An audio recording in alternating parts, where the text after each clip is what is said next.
All right, this is King Bucho. Welcome to BDA Boxing, the Boxing Debate Arena. This is the countdown show to the New York card that's coming up in about 2 hours. So, yep, we're going to have a party. By the way, shout out to everyone in the chat. SSC, Tu Matador, Knockout Ned. Who else do we have? Quick Slot, Grim Reaper, Alfredo Contreras. Who else? Mark T, Sage Soda, Windy City. All right, guys. Welcome. Let me play some music for like background music here. Since it's a countdown show. There we go. All right, guys. Anybody can join. Everybody should join. Link in the description. Link in the chat. If you want to jump on and talk boxing while we wait for this mega card that's going to be coming up. There's the link, guys. Oh, we already have somebody here. We have Delkines. Delkines, what's up?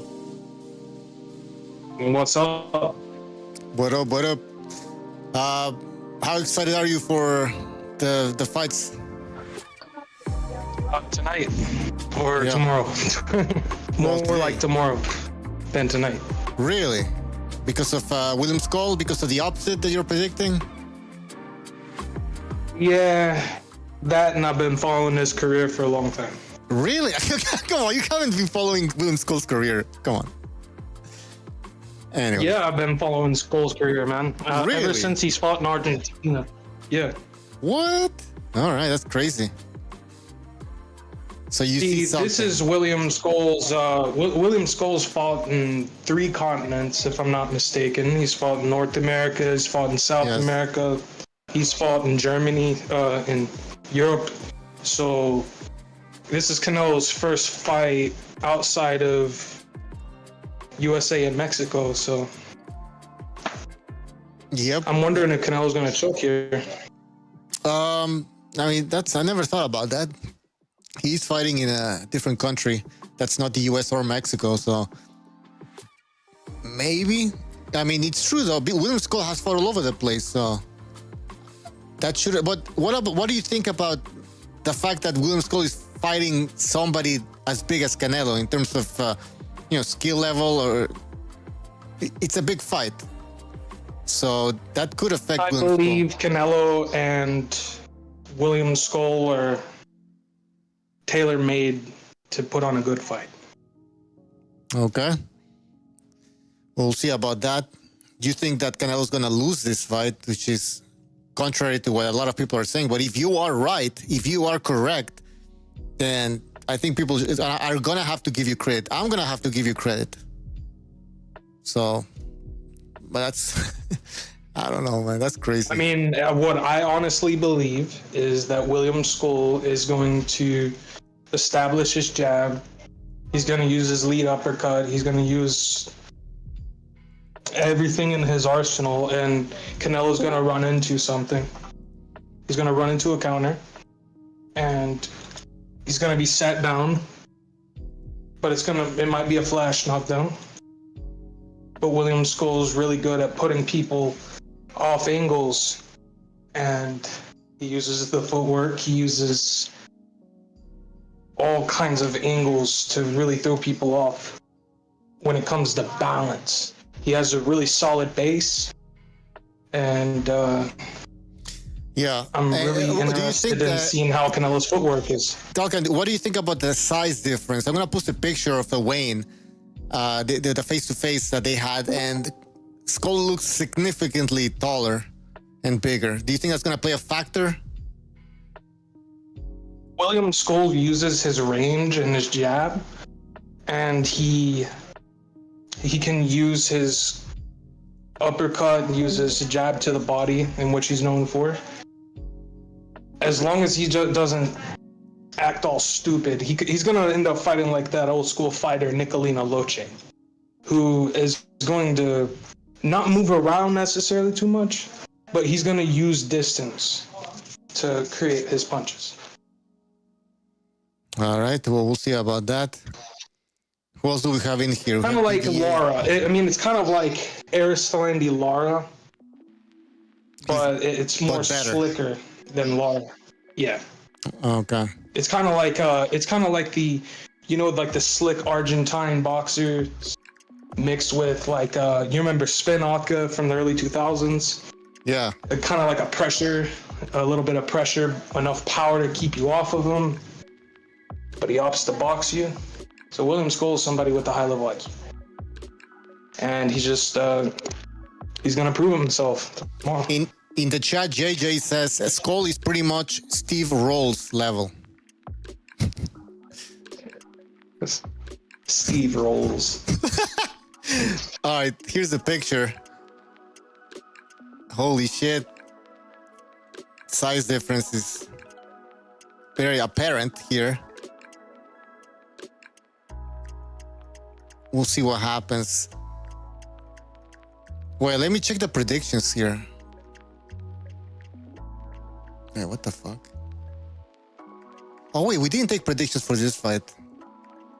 We didn't take predictions for... I don't know. You know why I didn't want to take predictions for this fight? Because everybody's picking Canelo.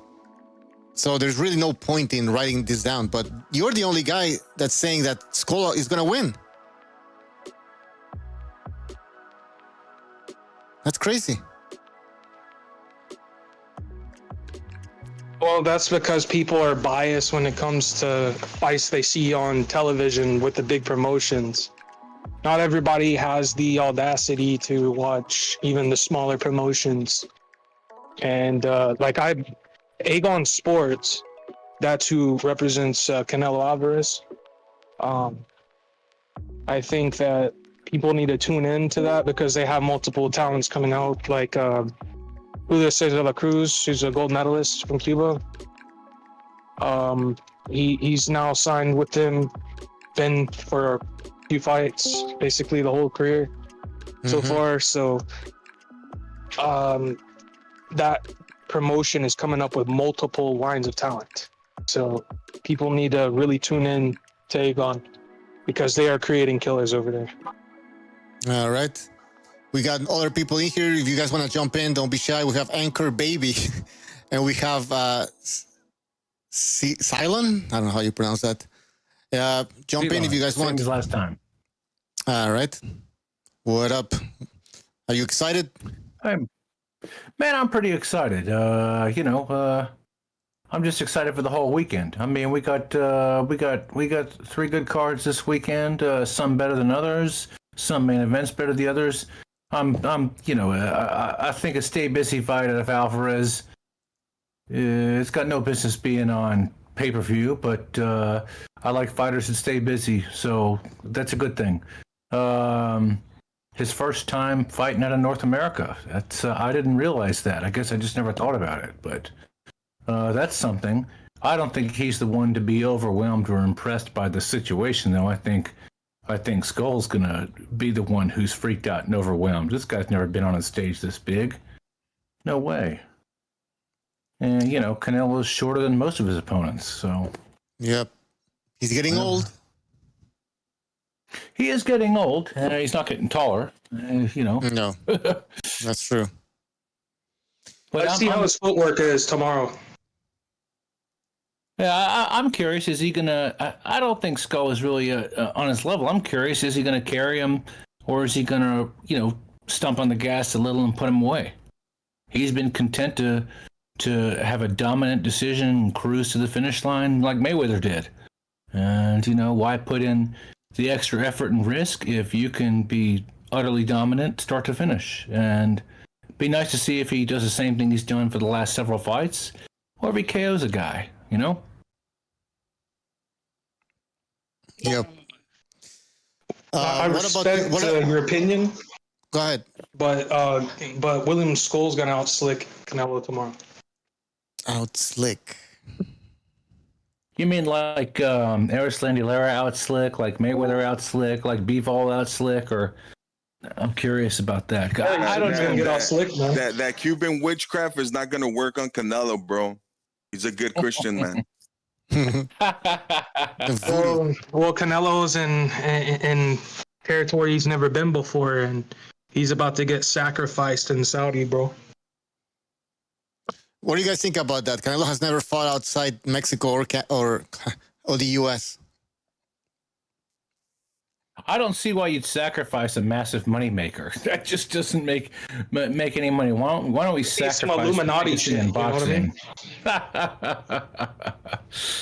Yeah, I don't This know is how some many Bohemian lumens is Grove that. stuff. Bohemian Grove is a kind of a freak show, but Bohemian Grove is it ain't some Bohemian Grove stuff. They need like a goat and a bunch of naked people for that. It's a boxing match, buddy.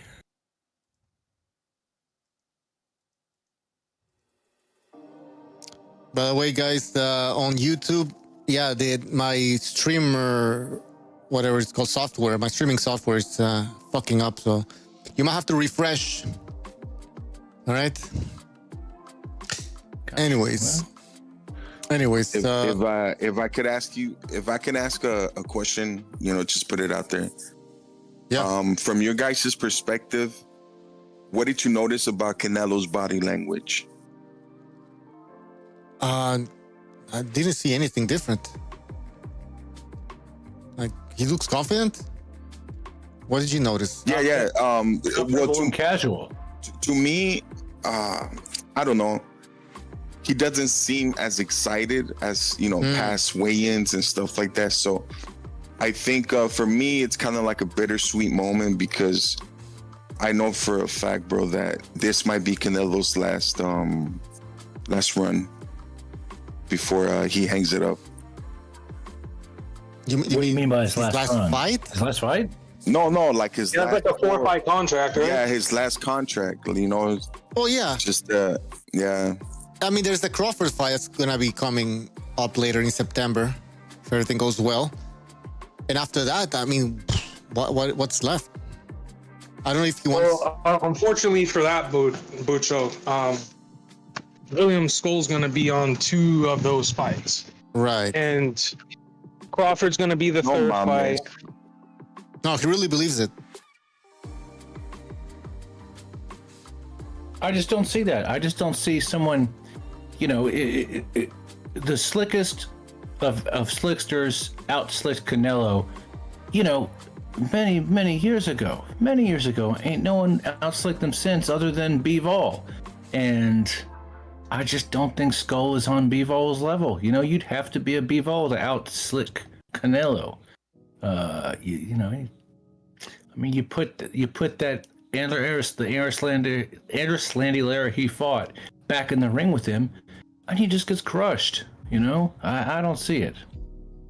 But I appreciate William Skull is one of those guys, he'll surprise you with his power. He has enough power to keep you off of him, knock people back, but he's not going to necessarily go for the kill. Does he have the power to go for the kill?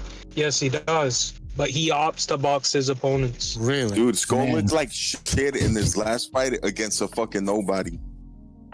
What are you talking about? Shishkin is not a nobody, man. He was highly ranked in the IBF. That was between the number 1 and number 2 in the IBF. Where's he ranked in the division, though? That's the important thing. The sanctioning bodies are pay-to-play memberships. Where was he ranked in the division? Now? No, man, Shishkin. When he fights Skull, where was he ranked in the division? Number 2? No, sir. Where was he ranked? Or what? Where was Shishkin ranked in the division? Skull was number 1. Shishkin was number 2 in the rankings. Wrong. No. Are you talking about IBF? Because IBF is a pay-to-play membership organization. Yeah, but they were fighting for the IBF. Rankings. But they were fighting for the IBF. It was an IBF eliminator, right? Right, but I asked where was Shishkin ranked in the division? But you're going for the Ring Magazine? For 168. Like Ring Magazine rankings, or? Ring or Transnational Boxing Rankings Board. There's only two credible rankings organizations in the sport of boxing. Ring and Transnational. That's the closest thing the sport has to divisional rankings. What's Transnational? I don't even know what that is. TBRB. It's like worldwide. It's like the worldwide rankings, no? For like the division. TBRB is an independent board of boxing people and Transnational Boxing Rankings Board, TBRB or something like that. They're equal to the ring. You know, they're one of the two nonpartisan, you know, with an asterisk, nonpartisan boards that give divisional rankings in the sport. All right, never knew that existed. Either one of them. You didn't? No, founded in 20. Somebody said in the chat, founded in 2012. Holy shit! I've been watching boxing for like more than 25 years, and I never knew this shit. But okay, 2012, but still, that's crazy. All right. No, so you know, one guy's saying Shishkin's a killer. Right. So Shishkin wasn't even ranked. Are you saying in the top 10? I asked. What was he ranked? I thought at the weight class, not in the sanctioning body. God, you know, I'm sure I could pay someone to get a ranking in one of those sanctioning bodies. Come on, God. You know, what was he really ranked in the weight class? I don't know. Well, you know, I bet it wasn't number 1 or 2. No, probably not. I mean, when you have guys like Caleb Plant, who else do you have? 168. I mean, hey, that's another slick boxer. That's a slick boxer with deceptive and capable power at times. Canelo, you know, beat his ass pretty good. No? Delkine, you think? So you obviously think Skull is better than Caleb Plant, right? Yeah, he probably does. I mean, this guy, he says Skull is gonna beat Canelo. I mean, if you get it right, all credit to you. Not gonna lie. That'd be pretty cool. I love an upset. That'd be pretty cool. That'd be crazy, but I just don't see it. I don't see it. All right, let's talk about what's happening tonight. Any thoughts? Are you guys excited? Ryan's gonna knock out Rolly in the later rounds. I see a lot of great action on the other two fights. So yeah, I think it's gonna be all right.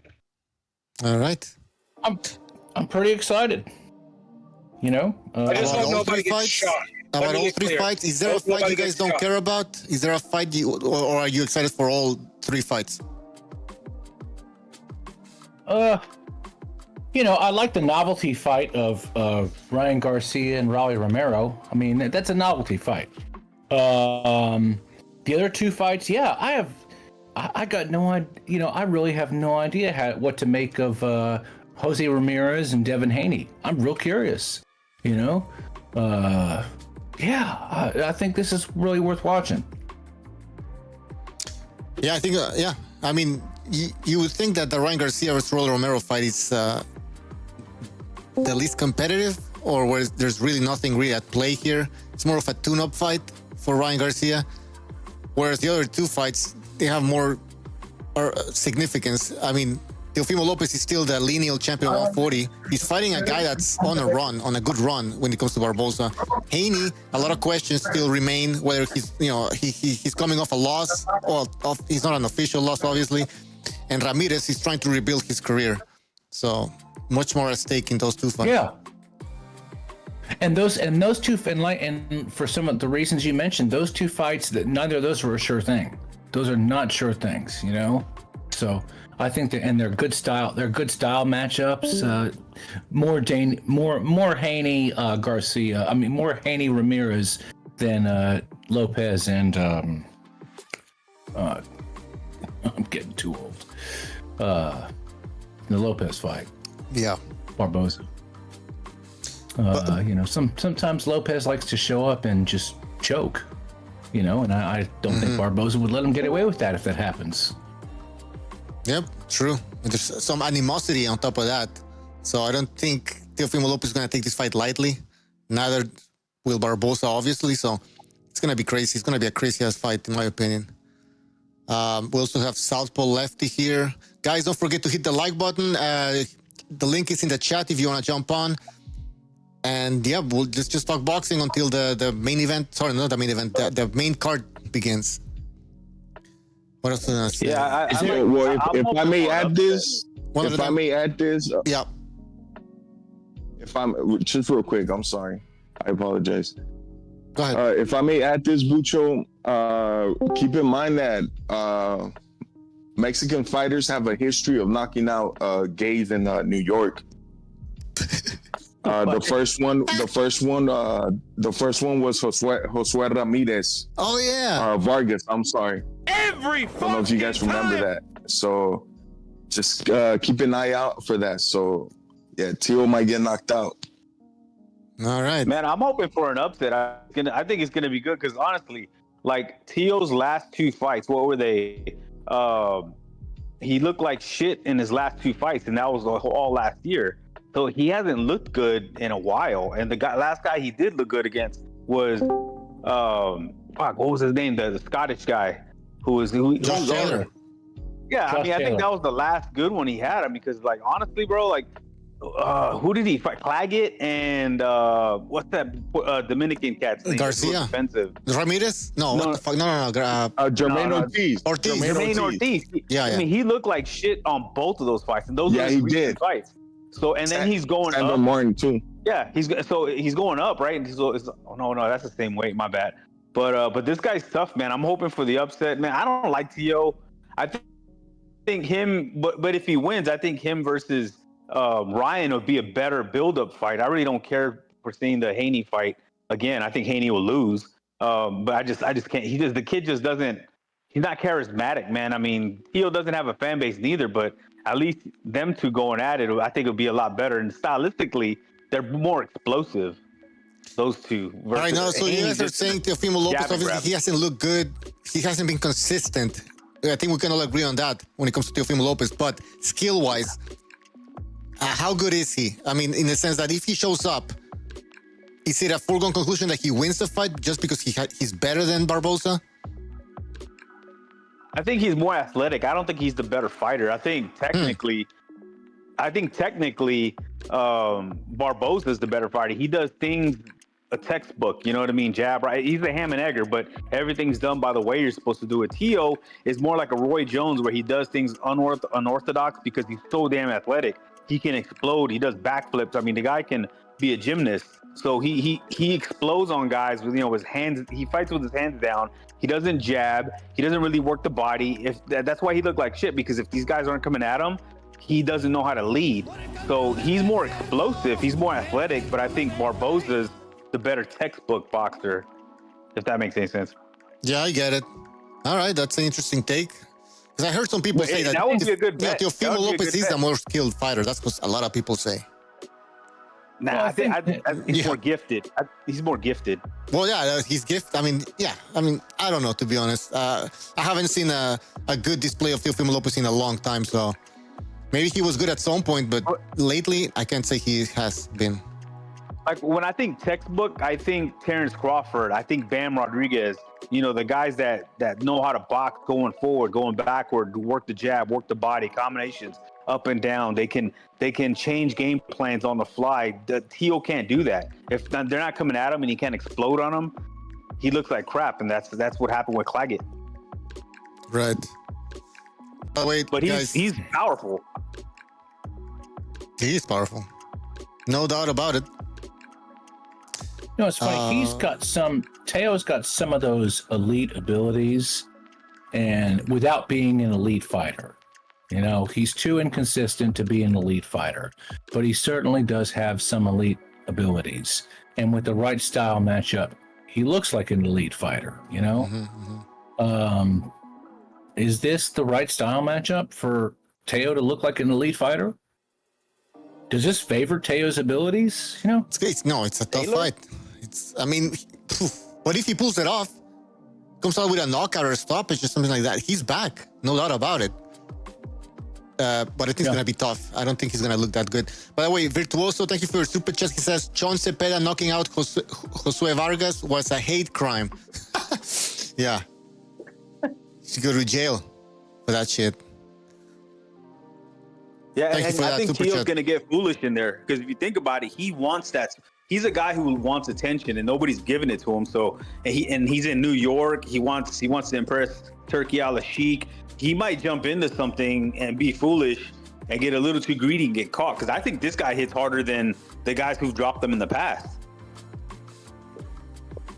Yeah. Hey, by the way, bad news for Teofimo Lopez too. If you're looking at the signs, like I do, Brazil just beat Honduras 3-1 at the FIFA World Cup beach soccer event. So hey, man, There you go. Honduras, That's a bad omen. It's a bad omen right there, man. I'm reading the entrails, I'm looking at the stars, and then I see this. I go, I don't know. But you know what, Barboza, he looked like crap too against Macomb. Now, granted, Macomb is a completely different style than Lopez, you know, tall guy, southpaw. But Barbosa just couldn't do anything. That was one of the worst. Somebody called in the other day and reminded me, yeah, that was one of the worst robberies of 2024. And also, if you look at Barbosa against Zorrilla, who also gave Regis Prograis hell back in 2023, but still, Barbosa didn't look scintillating against him, and even against Cadrol. It's a whole lot of waiting in that. I don't know if he can afford to win against Teofimo Lopez. I mean, the guy's Teofimo Lopez, say what you want about him, but he does have good instincts. He has superior speed and firepower than Barboza, so I understand why the bookies have him as I think he's a 2-1 favorite, which means that they are giving Barboza a big chance in this one. Yeah. As well they should. So I don't know, man. Other than that, nobody's really putting much money on or much attention to the Romero versus Garcia. But that's the thing, though. Did Garcia look? How did Garcia look to you guys? Because people the reason why I ask is people on the internet are saying that he's looking. He's not as cut or big as he did. Yeah, I noticed. He's not as cut. He's not as cut. I mean, I saw somebody post a picture of him just like kind of relaxed, you know, like a couple of days before the weigh-in, and then it shows him flexing when he was in the Devin Haney fight after he knocked him down, and he looks bulging. But they're like, oh look, the Austrian with or without the system, and I pointed out like, yo, you're posting a picture of a guy that's cutting weight because he hasn't weighed in yet, and he's just standing there with his arms down, relaxed, versus a guy who's fully hydrated on fight night flexing his pecs. So I don't know, man. You got to see how it's gonna look when he comes into the ring, because right now they're rehydrating, so he might just come in just as big.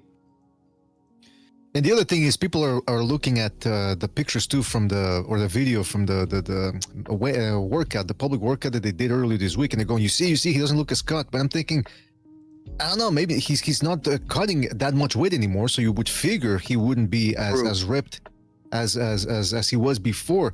And I remember Floyd Mayweather when he was moving up in weights. By the time he fought at welterweight, he wasn't looking all that ripped. And then as he got older, he started getting more ripped, and people didn't seem to question that all that much. I mean, a lot of people. So I don't think, I don't know how that goes necessarily. I don't think you always ripped, it means you're on something. Yeah, no. But Wally Romero does look ripped. He looks in fantastic shape. Because he has black genetics. Because he has black. But BDA, you got to understand, all these Black Panthers, they're just reaching, bro, because they don't want to they don't want to accept the fact that Devin Haney's cooked, Ryan Garcia cooked them, and he's done. ¿Sí me entiendes? So they try to find. Yeah. Yeah, well, that fight never happened. That fight never happened, apparently, because it's not an official win now. It's a no, it's not. Butcher, you brought up a good point, though. Yeah. Butcher, you brought up a good point the other day when we were talking. You said, why is Bill Haney trying to get under Garcia's skin and sabotage the fight? Oh, yeah. I have a theory about that. I mean, explain that. I don't think they want a rematch. Yeah. I mean, listen, I don't know. Just speculation. But the fact that Bill Haney keeps... I agree. Yeah, he's trying to sabotage the whole thing. He's like rooting for Rolly Romero. He's yelling at, he's shouting at Ryan Garcia during his open workout. Like, what? You're not fighting Ryan Garcia. Your son is not fighting Ryan Garcia today. Sorry. Why are you even bothering showing up to the Garcia workout?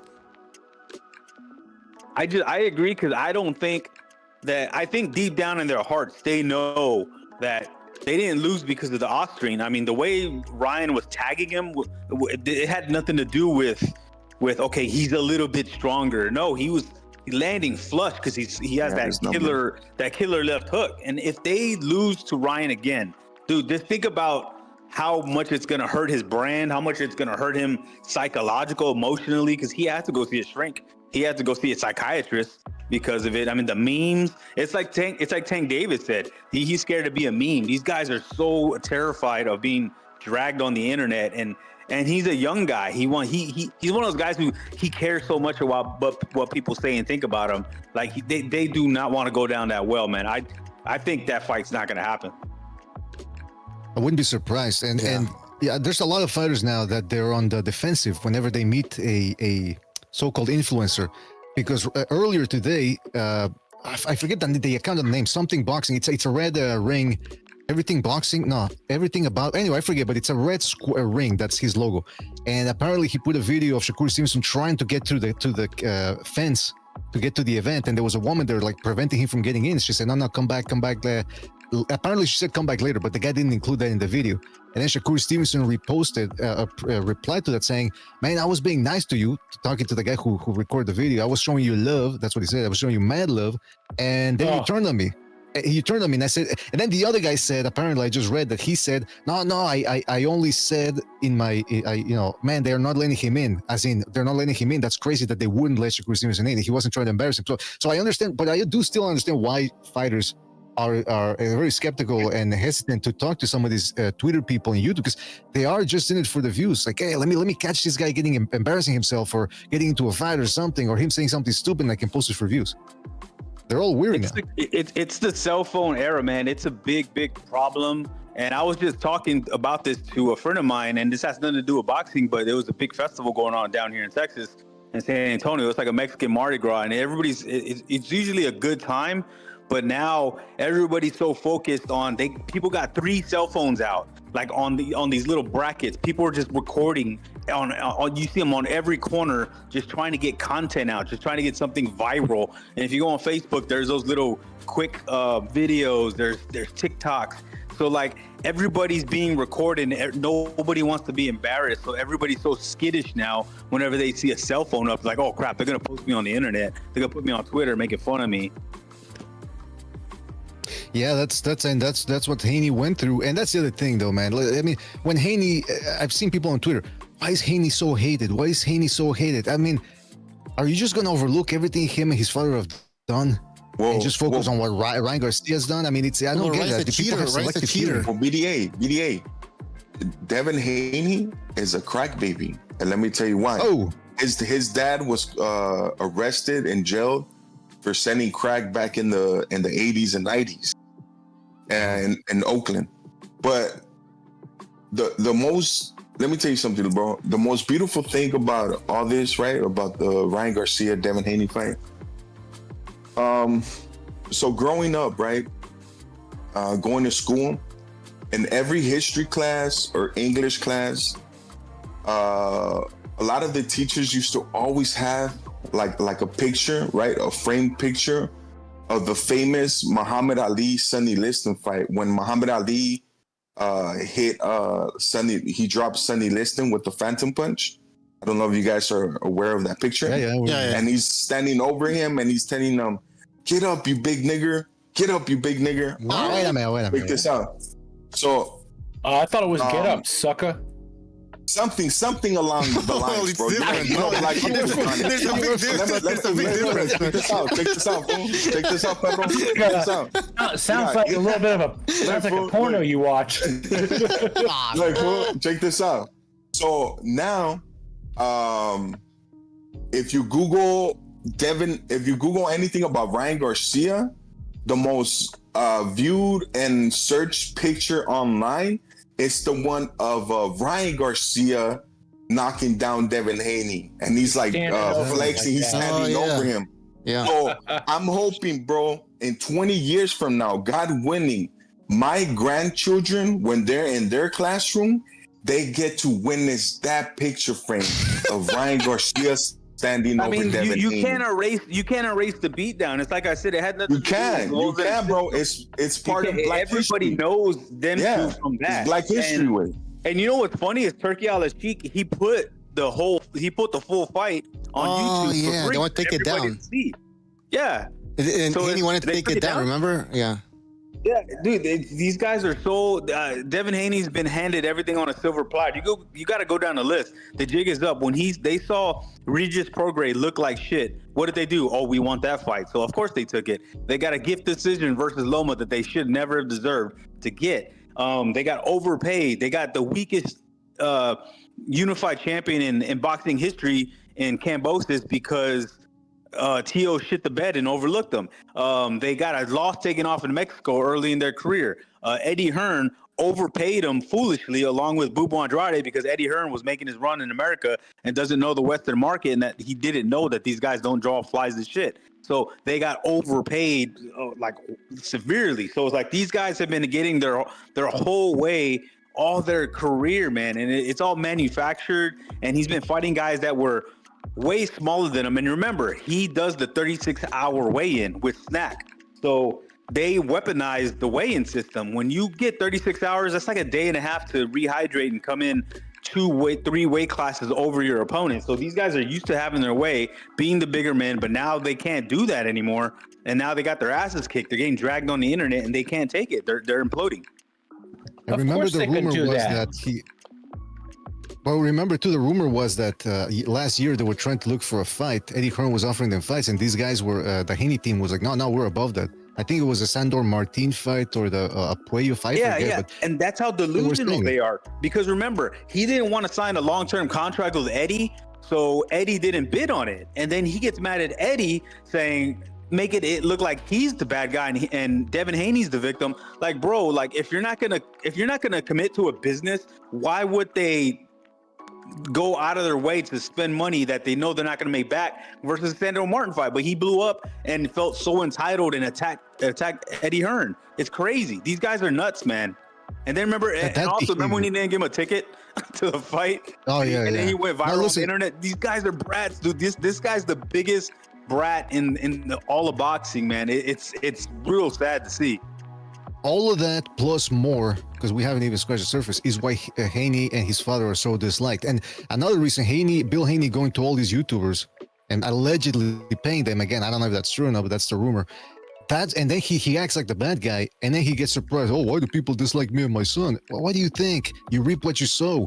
The chickens come home to roost. You can't do everything they've done and then expect them to be stars. But see, that represents the mentality that they have, that overly calculated mentality of handpicking opponents at the right time, which, hey, listen, every matchmaker sort of does that in some way, in one way or another. But with the Haneys, it was just done time after time after time, that it all adds up, and people start, especially hardcore fans, they start disliking that. So, all these people that are bedazzled and perplexed about why Haney gets disliked, I mean, we just outlined the whole, just half of it. And you're right, because his dad was on the internet. He was coaxing all these.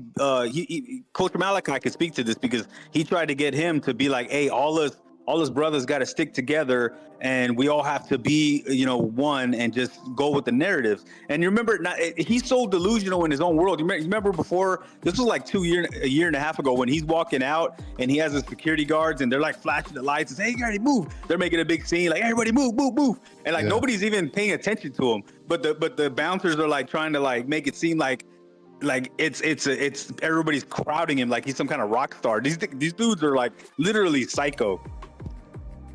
They have no shame. And again, that's one of the reasons why they get so much backlash, because people dislike that, or generally they dislike that. The other thing was the Ramirez fight. That's going to be interesting, because Ramirez, I mean, maybe there's the hope that he, at 147, he can replenish himself and maybe get a career renaissance. He's not that old. He's in his early 30s still. So we'll see what happens. But just even at 140, his prime, he wasn't exactly the biggest puncher. So you have to wonder what he brings to the table. Even if it's the Ramirez of old, he can give Haney some problems because of his activity. But if people are expecting him to go in there and blast this guy out the way Ryan Garcia did, I don't know. If he's willing to be the scrapper he used to be, I think Haney's going to have a real problem on his hands. If Ramirez is willing to be the scrapper he used to be, I think he's going to be a handful. Well, he's back with Robert Garcia, and if anything, with Robert Garcia's fighters are in shape. Robert Garcia has the best sparring in America, so I think he's going to have him war ready. And if he has that one, every fighter has that one last performance, so hopefully this is it. But if he does start doing well, just expect Devin Haney to go back to his old jab and grab. You remember he's a clincher. Yes, he is. But you know what? So that doesn't always work out for you. It's hard to clinch a porcupine. Some kind. Yeah, if he. I was like, you've tried it, man. Yeah. Well, I've been married a couple of times, but. Come on, wait a minute. Oh boy. Also, I think another thing to consider is Ramirez was not a huge 140 pounder. Haney's a big welter. He's got quite a frame on him. I don't know how much that size difference is going to be, in the ring, and I don't know how much it'll matter necessarily. But I don't think the power. You know what? Go up. I was thinking about that. About Jojo Diaz gave Haney hell back in 2021. Now, it's a different stylistic matchup because Ramirez is taller than Jojo, who's more stocky. Jojo also works behind a guard, and he's a southpaw. But I'm thinking, look, he couldn't hit hard, and he still managed to get Haney's respect. So why wouldn't an in shape focus? Forget focus, because I don't think it's been. Yeah, I heard that somebody said in the zone. They said, "Oh, a focus Jose Ramirez." I'm thinking, was he on focus before, or what was going on? He always seems on point to me.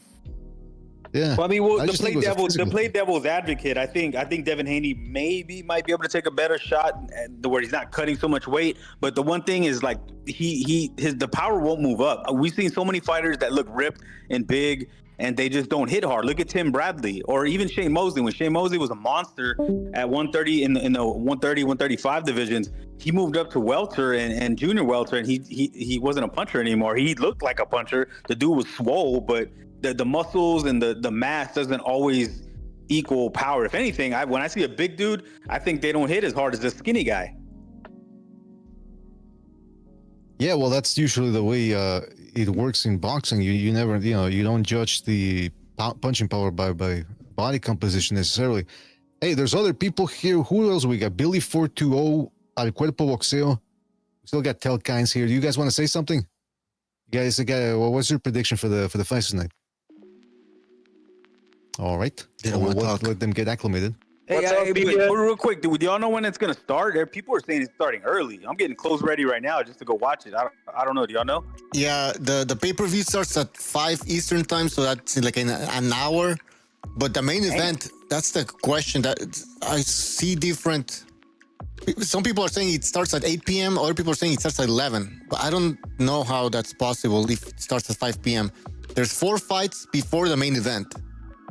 Can somebody calculate? Yeah, I just want to see the last 3.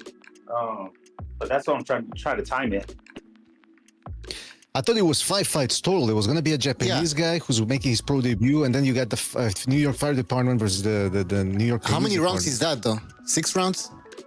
That's a good question. Well, I mean, because it's got to be a logistical thing because it's a middle of Times Square. It's never been done before. So I'm wondering if that's why it's so early, because of restrictions. Yeah. Well, probably why. I go to ESPN schedule here. It says they only have 4 fights scheduled. So I think those are the only ones that are going to be televised. Lavelle Whittington versus Tatsumi. That's 6 rounds. And then you got the 3 other fights. So I really don't think they were going to. All right. So there's no show planned, right? There's no musical show planned. You know what? That's a good question. Some people are saying 6 p.m. Is it possible that the pay-per-view starts at 5 p.m. Eastern time and then it takes an hour of just, bullshit talking? Oh. And then the first fight begins? Who the fuck? That'd be crazy. I mean, they've been getting better at that because that's been a complaint. The Turkey's been kind of making his cards go a little quicker like the UFC. I mean, Dana's involved with them now, so I'm pretty sure that's one thing. Because one big thing is like they've always had way too much time between fights and these cards going on too late. And I think that's something they're working on. People in the chat are having some random says 6 p.m. Eastern time. I'm looking at the zone. It says 5. I already bought it, so it says 5. But I really doubt that Eastern time, East Coast. I really doubt. Maybe they would do that. 1 hour of just blah blah blah, hoping that people are gonna buy the pay-per-view. Sometimes they do that. They'll do that. They talk a lot just to give people a chance to. It's painful, man. For most of the fights, I'd turn the fight on mute and play some records because the commentary is just god awful. Oh, well, now you have Jim Lampley. I think we're going to have Jim Lampley. Is that true? Oh, really? You have Jim Lampley? Yeah. Well, that's pretty good. That's pretty good. I watched the last Australian fight they had, Joey Spencer and Tim Tszyu. The Australian commentator was excellent. He was calling the fight play by play. And every once in a while, the Americans would jump in and try to derail him and talk about nonsense and filler. But the Australian guy just mostly just called the fight as it happened. It was fantastic. Well, that goes back to Eddie Hearn when he started the zone. He started his movement over here. He didn't know the Western market, so he started hiring a bunch of goons that nobody likes, like Sergio Romero. What's that nerdy? That dude that sounds like a fucking nerd, man. What's his name? Corey Erdman. It's not the zone. Corey, it's not the zone. Yeah, when I hear Corey Erdman like call fights, I'm like, Jesus Christ, man! It sounds like my tax guy on the microphone. And then he has like Akim Barak. Those guys are fucking idiots. Like, no good. It's no good. But he just hired a bunch of dudes that seem cool Western because they're from England. They don't know any better. So like when he started, wait, did he? No. I got match. Okay, go ahead. Yeah, I'm asking. Eddie Hearn hired the commentators. Yeah, he was in charge. Well, I mean, he had to have some kind of influence. When they started, it was the England-based company, right? But like when they came over and started this American thing, they hired a bunch of idiots. What they did was they hired the commentators to be just like everyone else. So I'll tell you what, they did their homework really good because the commentary is just as bad, is on Top Rank fights, on PBC fights, on all the other fights. So they really did their homework on that one. That's for sure. It's a preference. I like ESPN. I like what's his name? Tim Bradley. I mean, I like passionate dudes like that. I mean, he says goofy shit sometimes, but like all fighters do. Tim Bradley gets lost in the role a little bit, you know. I as far as I'm concerned, Claudia Trejos or nobody. No, I just watched her right now. During the weigh-in of Canelo.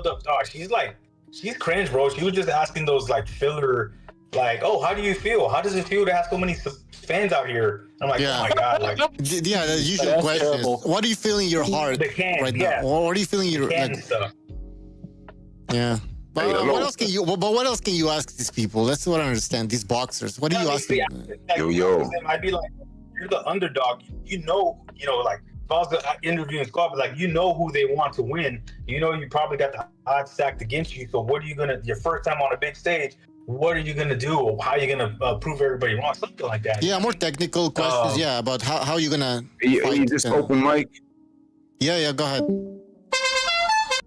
Oh, yeah, okay. I can hear myself. Yo, you guys are talking about tonight's fight, or you guys talking about the weekend fights? Any fights. Any fights. You can talk about Inoue if you want. Okay. Yeah. Hey, do you guys see? What do you guys think about the weigh-ins? Do you guys have any opinions on the guys? They look. I'm thinking Barboza looking ceremonial. My thing is, if it's ceremonial weigh-ins, you can't tell because they've already rehydrated because they weighed in the morning. But if it's an actual live weigh-in, that's when you can see. Yeah, it was ceremonial. They look like. It was ceremonial. The thing that stands out is Ryan Garcia. Some people are saying he doesn't look as cut as he has in the past. That's pretty much it. Okay. Yeah, because I'm thinking Ramirez. I think he's having the same challenges when he was at 140. You know, he's adding more weight, but I don't think that 4-pound water cut's is well, actually it is a big deal, but we'll see how that performs. And also Canelo yesterday or 2 days ago, I noticed him and Munguia, but Munguia looking green as hell today. You guys see the weigh-in? Yeah, I saw it. Yeah, Munguia looked ripped. I saw Munguia look ripped. They said he looked pretty. Yeah, but he looks a little green though. Like, I mean, hopefully he's good tomorrow. Like skin color, like he looks a little dehydrated. Well, probably more dehydrated. And then Canelo, like yesterday or 2 days ago, he looked very thin, man. Like also a bit drained, but today he looked better at the ceremonial weigh-ins. Where they're gaining weight right now, obviously. But those are some cool details, man, of what's gonna come in the future for all these guys. So. Yeah, and it messes up the betting, because if you don't see, like a lot of guys wait big bets and based off how they look on the scale, especially if they know a guy's been at a weight class for a long time, like guys like Boots. Pretty soon. But like, if you don't know how they weighed in, you don't that you could kind of get an indicator. Like, hey, this guy's a little dried out. When you saw Chris Eubank, he looked like a POW. Yeah. Yo, you guys check out Canelo yesterday, man. Holding them belts, man. His eyes were all seeped in. Canelo looked Cuerpo. I had mentioned it earlier, ¿verdad? Que I've noticed Canelo's body language. Se mira ya como ya cansado, like he's a little bit like over, Tired. like fed up. Yeah. Well, I mean, dude, that's a long flight, bro. Like, and there's a thing called the crud. Like when we used to go to the Middle East, I've been there a lot. Sometimes you would just get a crud. You just feel like shit just for no reason. And it happens in Asia too. Like when we went to Korea, we called it the Korean crud because the air is different, the allergies are different. They don't have trees over there or grass, but the air quality sucks out there. It's just desert and it's not the cleanest. Like they don't have a lot of regulations, so everything's kind of just like whatever. But yeah, don't you need to fly out like 2 weeks before a fight or something like that? Like, yeah, but even then, that's usually when it kicks in after like 2 weeks, 3 weeks of being there. Okay. Yeah, it's that the flora in the air, like the pathogens, is normal. Yeah, and it's different water. You're drinking different water. Everything's different, bro. I mean, I know Canelo's like from, it's night and day from Mexico to America, but for the most part, he lives in San Diego, so he's living in, and he probably has like the high end stuff there. Mexicans got some dirty ass water. I'm sure they're like their immunity's high. Yeah. Canelo, okay. Pale. But what's crazy is I think the food in Mexico is probably cleaner and more pure than the food in America. Because the thing in America, our shit is so pumped full of chemicals and all this crazy shit. The way they factory farm, it's wild, bro. Hey, Southpaw, so you're a veteran? Yeah, I was in. Oh shit, I'm a veteran myself. Oh, cool. Hey, thanks for your service, man. Yeah, I'm a street war veteran. I knew he was gonna say that. Hey, salute, bro. Salute. Salute to the veterans. Hey, you know what though, Canelo. By the way, hit the like. It really helps out, people. Hit the like. It takes 2 seconds. Really helps out. Yeah, Canelo, like you guys were saying, Canelo's probably fed up. I mean, he's been in the limelight. We're talking big fights since at least 2013. And going back to the whole broadcasting thing, these fighters, and I listen, I don't really hold it against that broadcasters too much because there's only so much you can ask them. When they come up with these questions of how do you feel, what's next for you, blah, blah, blah, what does a win mean for you on Saturday? It's like, oh, come on, like these guys they're cutting weight, they're ready to go, they're amped up, they're gonna fight somebody. It's essentially for all intents and purposes, it's a fist fight. And especially, and that's what I said, when you go with a guy like Canelo who's been through all of this, just want to get on with it, man. So I don't blame him. I don't blame the broadcasters either. But hey, that's the business. Yeah, but that's why you had guys like Larry Merchant, man. Larry Merchant he was fucking, I don't know, he was brutal, bro. Like he didn't give a fuck. That's what I miss about guys like him. Like they would ask. Remember, he made Mayweather cry on post fight interview because he was boring, and he told him. You know what I mean? So I would miss guys like that are straight shooters. Yeah, and Lampley's gonna be there today rather. But who knows? I mean, you can't really something you can't recreate the past. Sometimes what's gone is gone, and as good he might add something a little bit more professionalism because he is a real broadcaster. I mean, the guy, he was a professional at it. Just everything, his demeanor, his just even small things like his posture, the way he articulated his thoughts. But you also need a backup team. I mean, he can't do it by himself. You need a good color commentator. You need a good expert commentator. And I hate to say it, but we've been through this before. But it's just they don't really have even Showtime. I don't know why. Well, not Showtime, but PBC. They got rid of Bernstein. Now it's Ronaldo, too expensive. The guy from Morning Combat. I don't know how he's qualified to call boxing, and Abner Maris. Yeah, Abner is kind of like monotone. Maris is pretty bad. I like Muro Ronaldo, man. He's wacky, but I like him, bro. Cause like I want to hear comments. I want to hear energy, and that's something that he brings, like a certain cadence, a certain presence on the mic, and that's what Jim Lampley did too. Even though it's not always cool, it's just cool to just have like, I want to hear some hype, man. Like I'm drinking beer, I'm watching some fights. You got a little bit of adrenaline going. You want to have something like Al Bernstein was just kind of a monotone, boring dude to me. Like I've always thought he was boring. It's old school. HBO Lampley, right? I don't know. Yeah, I like 2025. I wish there was the option to just mute the fucking commentators at this point. I mean, you gotta have commentary, bro. You gotta have commentary. What's up? But then you mute the entire thing. I meant like muting just the commentators. Like there should be an option where they could hear the crowd noise and the punches. Yeah, because you want to hear the crowd. Well, I want to. I don't know what you That'd be pretty cool, man. The punches. Yeah, I would love that option. Yeah, but I mean, I want to hear that. Like, I like to go out and watch big fights like this at places like where there's a bunch of casuals and there's beer. I go to these places where these girls are like serving Twin Peaks. Y'all know what Twin Peaks is? Like Twin Peaks, is it like Hooters or some shit? It's like a better Hooters, bro. These girls are finer and the food's way better. They're shutting down Hooters over here, man. Yeah, they got screens everywhere. They don't charge to get in. Yeah, you keep saying beer, and I feel like getting some beer now. Fuck. But yeah. That's what I'm eyeing closed, man. After y'all when it starts, because I gotta get there. But but no, it's good. I like watching it around casuals because that's when I kind of grade where the event is, because we're the few, man. We're the few, the proud, the hardcores, man. But we're like the less than 10%. So I like to see how the real money makers react to fights. Hey, not for nothing, man, but the best time I ever had watching a fight, I did a little flaca. And man, it was great to watch it. But hey, no bull. But if y'all ever watch a fight at a strip club, it's fun. Like watching fights at a strip club is fun because the waitresses bring you alcohol, and then when it's a main event time, the girls stop dancing and they'll like you can have one of them sit on your lap while you're watching the fights, you know. So I mean, I don't like throwing money away in those pits, but you know that's a good option. Interesting. The worst has got to be when the fights take too long to start. The long interstitial, or how do you call that? The breaks hey, in Gons, between. are you still in Vegas? Yeah, I'm here.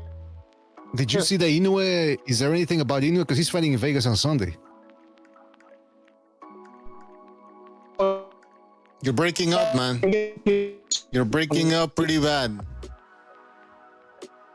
I don't know. I'm here. Can you hear me? Yep. Go ahead. Yeah, I haven't seen nothing. I haven't seen anything. Yeah, that's a shame. I don't understand why there's. You should Are go. you gonna go? Well, now that you said it, it's on Sunday. I got nothing going on, so yeah, why not? I heard the tickets weren't doing as good as they thought it was going to be. Yeah. They thought all these Japanese whales were going to come through, but I think it's because it's on a Sunday. I think it's a trade war. I think it's a trade war. Oh yeah. I don't know. I got the calendar. You see the Nevada mountains? I got the calendar. What the fuck? You see the Nevada mountains right here? This is the freeway. Oh, Gonzalo, why do you look like Marlon Brando in The Island of Dr. Moreau? you look like you're picking berries, or strawberries at the. No, I'm not. No, I'm the maintenance man on this storage company. Ah, okay. Yeah, dollar storage here. Hey, Gonzalo, I heard that Las Vegas trip and all that is looking empty these days. That sounds like a good I job. haven't been there. Breaking up. Yeah. Yeah, Gonzalo, you're breaking up pretty fucking bad, man. I went to tacos. I don't know When why. you start I went moving, to it's tacos 'Cause you're Eduardo outside, yesterday. man. Okay. Yeah. Yeah, when you Go start back moving, inside. that's when you start going off. I don't know. Yeah, good You're thing you doing told me about maintenance for the girl card, collection, no? Inoue card. All right. All right, Gonzalo. I know the guy. Hey, I by know the the way- guy he's fighting. I know the guy he's fighting. He's from and I went to his last fight here. It was on Pro Box, and he started off good, and he hurt the dude, knocked him down, but then he got knocked down, and he barely got through that fight. It was a close fight, so it's a showcase for Inoue, man. I think Inoue's gonna get him out before 5. Well, Inoue is an 85-1 favorite, I think, according to some odds. So the other dude, Cardenas, he's a long shot. Hey, Gonzalo, also Rafael El Divino Espinosa is going to be fighting. He's taking on the tough Edwin Vasquez. That should be a tough fight. So you could go catch that one too, man. Yeah. Wait a minute, Vasquez is from Texas, I'm no? gonna try to buy the tickets tomorrow. All right, man. Good thing you told me about that. Yeah. I'll be listening. 'cause Yeah, I'm working Vasquez- here. All right, man. Take care. Okay, good, man. Well, I think he's going to stay, he said, but he's just... Look at the unit. Butch like, all right, fuck off. Yeah. No, I think he's gonna mute or something. Guys, hit the like button if you're enjoying the show. Hit the like. It really helps us out with the algorithms. I mean, it's really cool that they're having 3 fights in a row like this, but honestly, bro, like if it's Inoue's one and only like trips to the America, I would kind of hope he would have his own weekend to make it, you know. But I mean, I know it's not the shiniest opponent, but It's just I think he's getting drowned out a lot by the two fights before.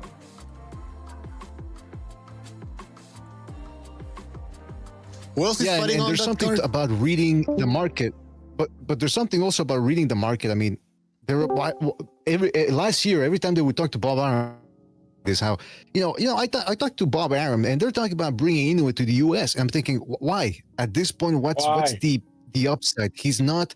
I mean, the last times he did fight, the few times he fought in the U.S. that I can remember was against Nieves. That was on one of those HBO Superflight cards, and he wasn't a main event. Then during the pandemic he fought, but there was no crowd when he fought the Australian guy, and I think some Thai guy too.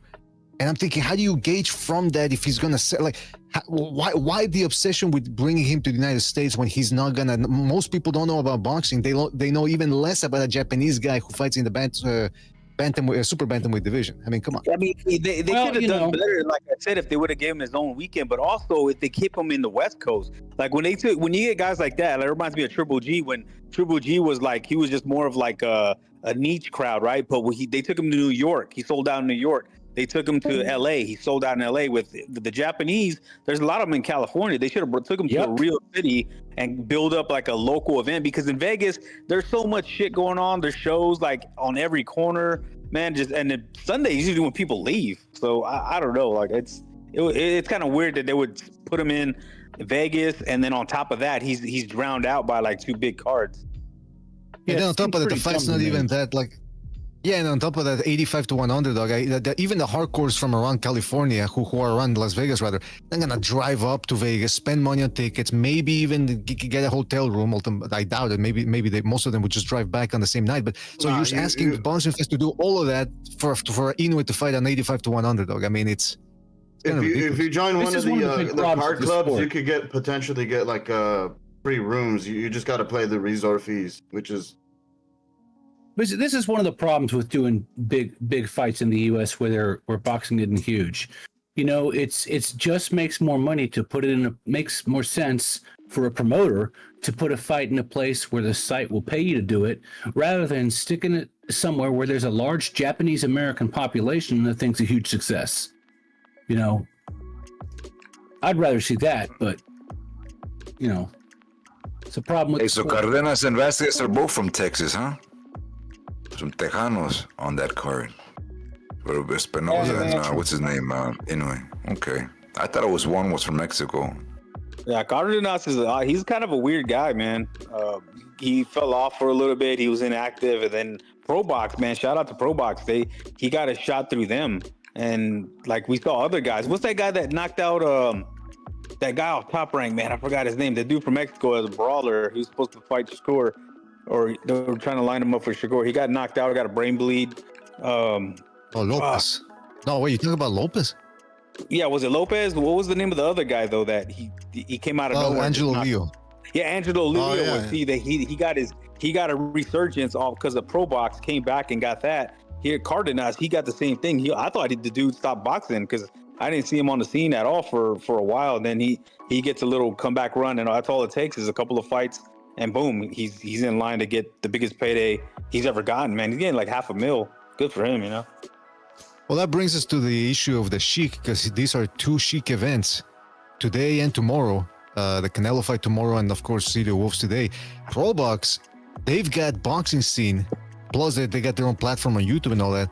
They've been attacking the Sheik and Dana White. They've been going at him because they feel like his whole TKO league is going to be competition against them. And I don't know. I see, that when the PBC arrived, boxing didn't all of a sudden fizzle out or get that much worse. I mean, I know PBC, they made a bunch of blunders and they continue to do so, but it was still more boxing at the end of the day. So as a boxing fan, I don't really see a problem between having Pro Box, which has been amazing, by the way, and then maybe having the TKO league, see who they can add. Maybe they can create some names, or they can give some opportunities to some people who can't get on any of the other major networks. So, but still, just to let people know that there is a rivalry right now between the Pro Box and the TKO boxing, or whatever it's called. Hey, wait, hold on. Before you guys continue, people in the chat on YouTube, I'm going to stop the stream for 2 seconds. It's going to come back after that. I'm going to try to fix something. So just refresh, all right? 2 seconds. All right, you guys continue. Chenko and Usyk and all those guys fought, which was semi-pro. WSB or WBS. Is that what it's like, or is it actual full-on pro fights? It's full-on pro fights.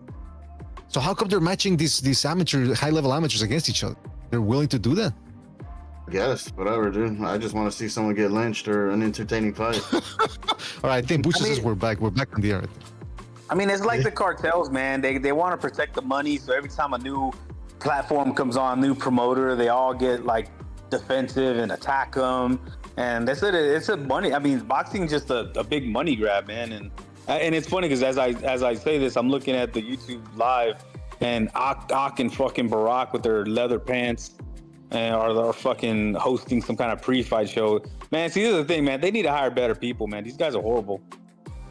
I don't know. I think Barack's kind of funny, dude. You remember those two guys were talking about Jose Ramirez's six-pack?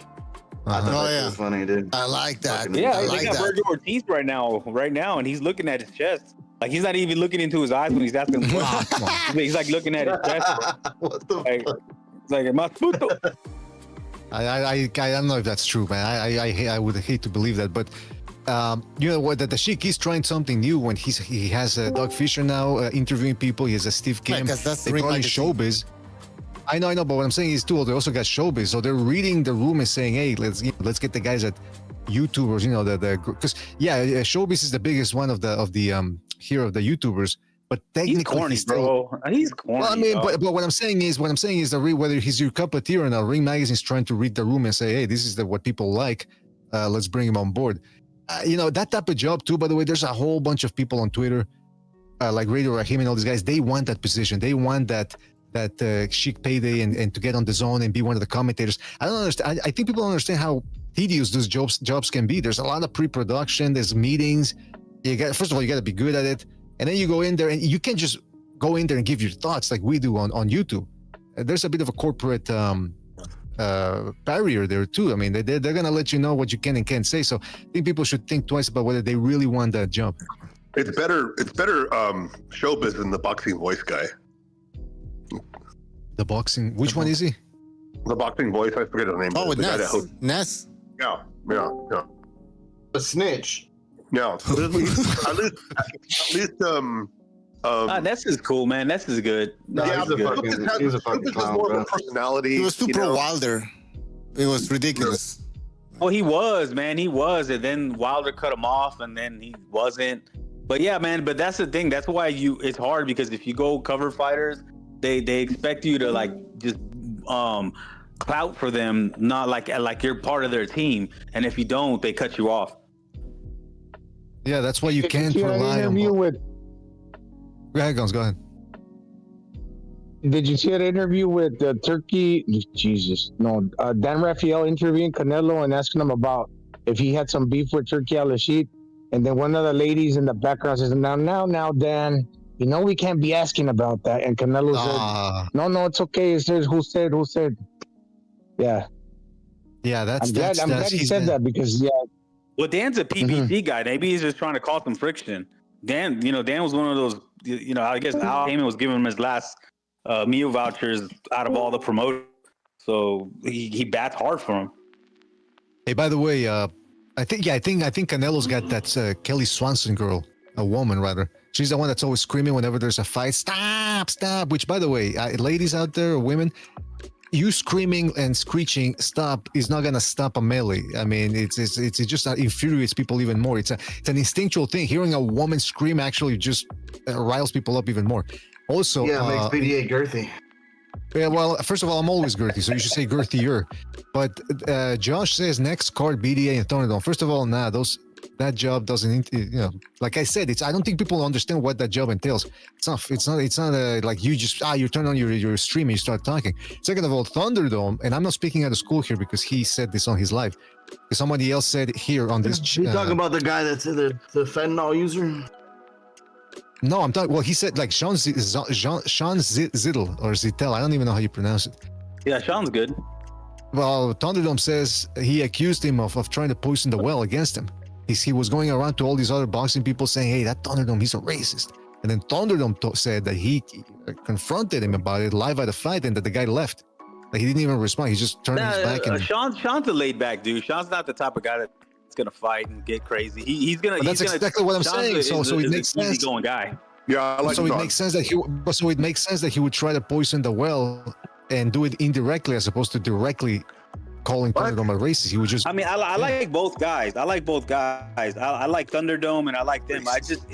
With boxing, you got such crazy personalities and it's such a tribalistic and crazy sport or business dressed as a sport. You're not along with everybody. It doesn't mean you're a bad guy or he's a bad guy. Yeah, sometimes you just don't get along. Yeah, you know what? Sean's pretty cool. I've seen him a couple of events, and he's remembered my name every time. And he's very cool. And just even if you see him at the event itself, I don't know. It's just hard to take opioid users serious. I don't know what the fuck is that about. I'm talking about the pill popper. What's his name? Thunderdome. Oh, no, I'm talking about Sean. I mean, everybody's got their vices, bro. I'm pretty sure that you hit the bottle harder than you should, or you hit the weed harder. We all know you do, bro, because you're always talking about being at a bar, like every time you come on. Oh, dude, well, I'm retired, bro. I got a lot of time off. So when I go watch boxing, I like to go watch it at a bar with a bunch of casuals, with girls like in bikinis that serve alcohol. Like, dude, that's where the fuck are you going? I want to go there. Yo, y'all don't got Twin Peaks? I think he's mine. No. I've never heard of that, to be honest. Yeah, or there's a place called Locos. It's like a Mexican version of Twin Peaks. Man, these places are dope. There's screens everywhere. They got the beer towers. These girls are coming up to you. They're all from South America and these little outfits, bro. They're just like, the DJ spinning fucking Spanish music in between the rounds, man. This shit's fun. I mean, that's what we do in Texas, man. People down here don't buy pay-per-views no more. Everybody goes to these indoor, outdoor, big-ass places with all these screens everywhere. And it's fun. It's like an event. Hey, by the way, Open the Gate says BDA references Thunderdome like some leader of truth. LOL. Dude's a tweaker. I mean, he might be a tweaker. Bro. Let's be real here. All right, hold on. Let me finish. He might be a tweaker. He might not be a tweaker. Guess what? His boxing takes are still on point. I don't care if he's a tweaker or not. I'm listening to his boxing takes, and for the most part, he's right. So I don't. I mean, we all get passionate. I mean, I get passionate, and sometimes we get into it. I don't hold it against you. I still like you guys, but that's what it is, man. It's like when these ESPN guys, these ESPN shows, they're arguing, screaming at you. It's like, yo, are they gonna fight? Like, yo, it's just that's part of fun of debating sports. Is just being passionate about it. If you're monotone about it, then you probably don't like it all that much, to be honest. Hey, it's interesting though, because that, like I was saying about Zittel, he's the one that started on Fight Week, on Inoue's Fulton Fight Week. He's the one that said that, somebody wrote on his chat, hey, highly suspicious that Inoue is complaining about the blood test in the build up to the fight. And he said, yeah, highly suspicious. And he's the one that kickstarted the whole thing. So. And then he said, Inoue is kind of an arrogant personality. I think, is that why you sort of hold it against him? Because you can't, he gets interviews with a whole bunch of boxers. All of a sudden, Inoue is that guy he can't get to because he's got a whole different network of handlers over there. But incidentally, I just saw that the Cigar Talk guy, he had a sit down with Inoue. So I am interested and curious how this Cigar Talk guy is managing to beat all these other social media personalities in boxing. Like get these interviews. Well, yeah, that's what I'm thinking. He's probably got some, he's got to play with some contacts or something. I mean, I've hung out with a lot of fighters. Like when I interviewed Austin Trout, I was in his town, and I'm like, hey, I'm in town. Where if you want to get together, let's. I want to ask you some questions. And he invited me to his house. I'm like, so I was sitting in his living room chopping it up with him. I'm like, oh, that's cool. You didn't have to invite me over, bro. And his trainer, who at the time, Willie Burke, he took me out to eat. And I'm like, yo, because some of these guys are real cool like that, but some aren't. I met a lot of people who are like, they don't want to talk to you, bro. Like and then so you got to really be tactical how you ask them questions. Like I try to word the hard questions into like fans. Some fans are saying that you're avoiding this guy, or this is what you should be doing instead of fighting this guy. What would you say to those fans? And they still get mad, even if you word things where you're not trying to attack them, because these things are being said and being talked about. They still get offended. So if you're not Ellie Sitback sucking their nuts, then sometimes they don't want to deal with you. It's a hard job. So with Sean Zittel, he's one of the most laid back dudes. So I could see him. He's not gonna, if somebody talks shit to him, he's not gonna be like, all right, buddy, let's go. He's gonna be like, all right, bro, I'll see you later. Well, we got to make it happen then, because these are some serious allegations of Zittel poisoning the well. and going around the boxing industry telling people, don't talk to Thunderdome, he's a racist. I would, I heard Thunderdome's version. I'd like to hear Ziddle's version. I think everybody's racist at this point, man. And honestly, I'm to the point where I don't even care. Is Bill Haney racist? Yeah. Is Ryan Garcia racist? Yeah. Is Teofimo racist? Yeah. And honestly, who gives a fuck? We're watching boxing. These guys are fighting each other. This ain't politics. These guys aren't going to be teaching my kids math and English. Politics is a part of boxing, though. Yeah, I mean, it mirrors boxing. It mirrors it because it goes with the narratives, the right, the left, the CNN, the Fox News. It's just like that. But I'm to the point where, man, I think all these fighters are somewhat racist, and who gives a shit? But I mean, this is how into the 21st century racism now is did you said something, you said a bad word, therefore you're a racist. Yeah. The way I always looked at it, and the way it used to be back in the day was racism was a point of view and a belief system. Meaning, if you thought that one race was inferior, whether physically or mentally inferior, that's racism. It's not you said a bad word, therefore you're racist. Well, everybody's hypersensitive now. So before it was ingrained in the culture. Racism was ingrained in the culture. Now it's like the Diet Coke of racism will get you in trouble. It's like you say anything about somebody's hair. Did you see what happened to fucking Ring IQ to Jules? He posted a picture of Clarissa Shields with a big mouth, and people went after him. And it was just the usual suspects that went after him, and we all know who's going after him for it. And it was just so meaningless and so trivial. But they were already calling him a racist and all this shit, and they tried to take him down, but it didn't work. Of course, it was just meaningless. Of course, it doesn't work anymore. It doesn't work anymore. It hasn't worked in a long time. Wolf, yeah. It hasn't worked in a long time. Well, they did that to me it once. Depends what you talk about. Well, they did that to me once, and the hypersensitive guys. I try to point out where I'm trying to say, just like, hey, these guys that gravitate towards the PBC guys, the hood guys like them, the tank guys, the hood people like them. But those are the type of people that don't spend money on boxing. They'll steal it. So I pointed something like that out. They spend money.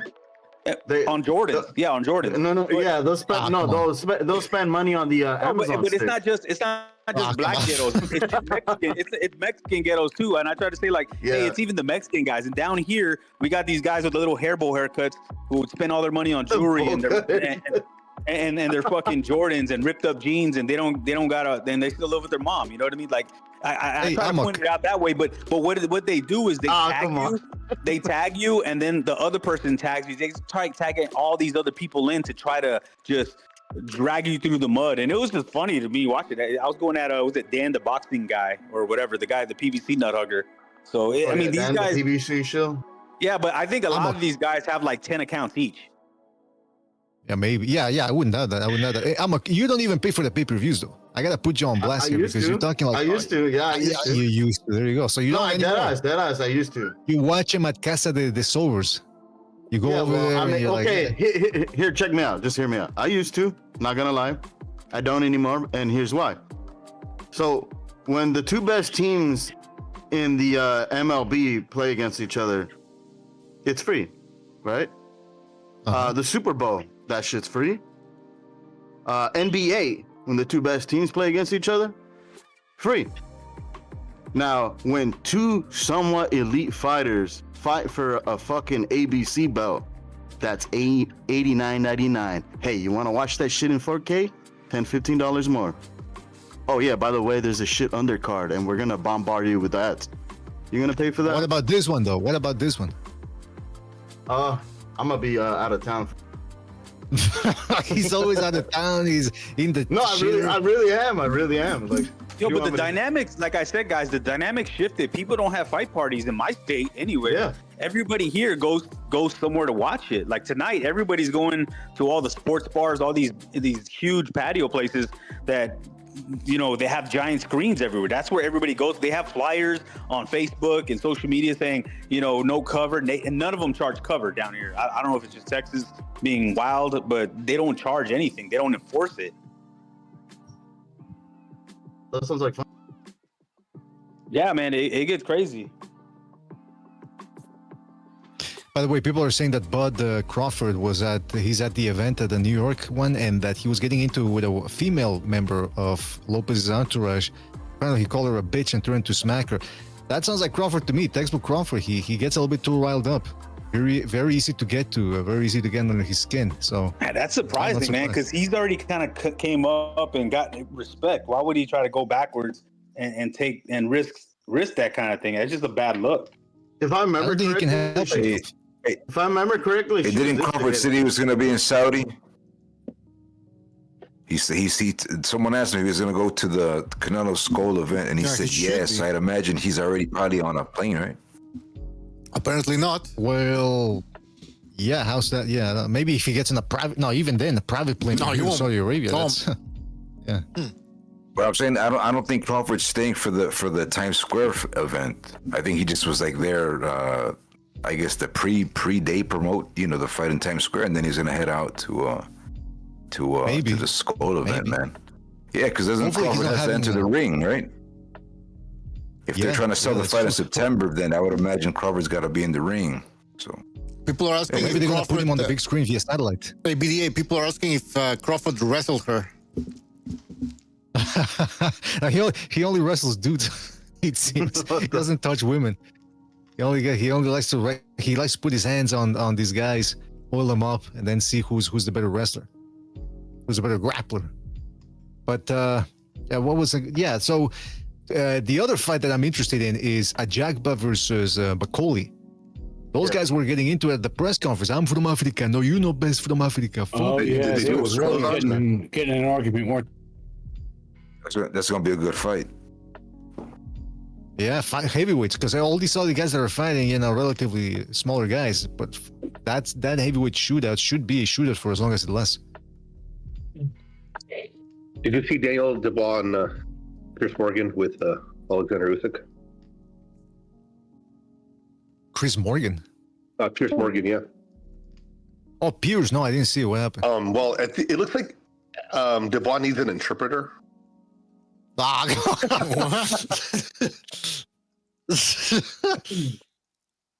mean, I was able to tell what Alexander Usyk was saying, even though he how he acts out. Broken. He says English.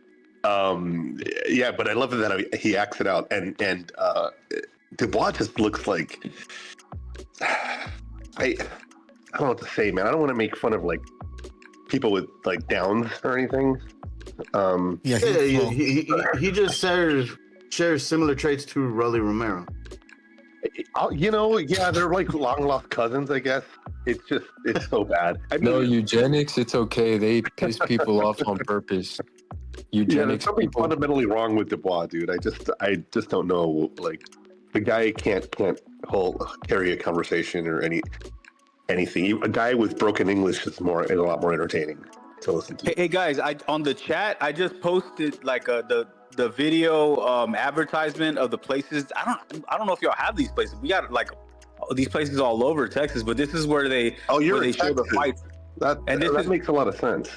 But this is where they show it in places like this. Like I posted the Ojos Locos chain, their little advertisement for the fight weekends, and this is where people go, man. They don't charge. I don't know if they make it up and they just make it up off the food and drinks, but this place is good, man. They got girls in bikinis. They got screens everywhere. It's just people, mostly Mexicans, you're right, because it's Cinco de Mayo weekend. Yeah. But check out that video, man. That makes a lot more sense. Yeah. Man, I'm gonna open one up in y'all's area, man, because they make a killing down here. Good idea. I mean, what area though? I mean, I'm in the Bay Area, and they're in Dallas, Houston, San Antonio, Austin. I mean, those are the four major cities. They're in Corpus Christi down on the coast. I don't know if they have them in El Paso, but all the major cities have them. They have Twin Peaks. But it's not only that; it's like they're also one-off bars that are just huge. It's like that in LA, though. In LA, there's a lot of like that community is big in LA, and there's places where they show the fights and it like everyone knows, and it's huge and it's an event. Everybody shows up, and oftentimes there's a fight or some bullshit. And that's gotta hurt numbers, because like even at like a Dave and Buster's, they show fights for free. Like people, I rarely hear people having fight parties no more, and that's when people used to make before these kind of places opened up. The numbers were higher, but now these places don't charge to get in. They just want you to come in and spend money on food and drinks. And they have a couple of places in Sacramento where There's a couple guys that own really good Mexican restaurants, and they'll show the fights. People will just rally and show up there. It's great. Yeah, so that's why when I see Tank doing 200,000, I don't even think it's 200,000 fans buying these fights. It's establishments that are pushing those numbers. It's not even Tank himself, his people. So it's when was the last time Tank actually did 200,000? Come on, let's be real here. The last fight, he did what was like 60,000. I heard it was 80 or something. I think the last one did pretty good. The last one did like a little under 2. Even though whenever they reported 250, it's always take away like at least 70, 50 because they over-report it like that. But I mean, I think it's all the establishments around the country that really push those numbers, not the people. There's something to be said about the gate, though. I'm not going to deny that. I will deny the pay-per-view, and I will never believe them on the pay-per-view numbers, but the gate, whenever you see those fights, they're full. The gate, he sells tickets. He does sell. So you got to wonder, like, what's the why doesn't that translate in all the rhetoric online with the Tank fans? Why doesn't that translate to actual pay-per-view numbers? And on that on that note, there's another fighter who I will not mention his name because we will unearth a ungodly being on the show that does horrible numbers as well. That's done horrible numbers and that has a lively audience online that doesn't buy pay-per-views because those people don't reflect the numbers in cash. I think everything's changing to the point where people aren't. It's so easy to get fights free. Not only if you go somewhere, but if you just hit a good stream, you got it. You know, overall, I don't think the pay-per-views system is ever going to be like it was in the 90s and the early 2000s. Technology has gotten better. Post-COVID, people want to get out and watch and go to an event. Now all these places popped open like everywhere. So I think that's the whole dynamic of the way they sell fights changes. Hey, you guys, they're gonna have to think of something else. You guys didn't close down for COVID, right? Texas didn't close down, right? Yeah, they kind of did, but not as long as everybody else. You know, they started with the whole this is one of those states where they didn't want to do all that, but that's why people were moving here. Wasn't the Tank Davis Santa Cruz fight in Texas? Yeah, that was in San Antonio, and I heard that did real great. That did really good numbers. But even Ryan Garcia, 2 years ago, fought in the Alamo Dome at this time because I remember it was during Fiesta, which is a huge festival, and it was on a Saturday. He filled that place up. So I don't know, man. People want to go to events, but I don't think they want to sit home anymore. People just don't want to sit home. They want to go somewhere. Yeah, it depends on where you're at. You know, some places people don't want to go anywhere, bro.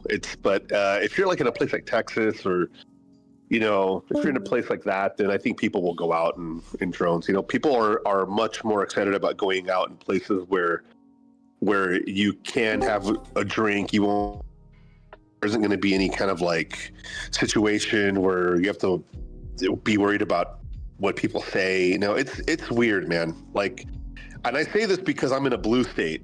And there are a lot of stuck-up people in certain parts of the state, and there's a lot of people that really love being out. Like if there's a festival in Napa, there's a lot of like blue-collar people that work there, and there's a big Mexican community, and they all take off after work to go to a festival, to a music festival, or to any kind of a big event.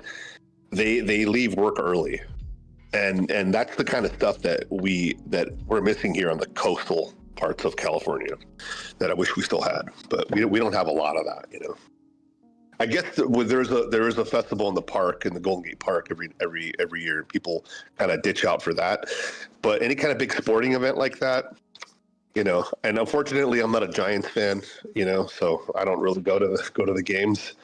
But that sounds like fun, dude. Like if you're in Texas, you're having a good time and you're drinking and you're watching fights.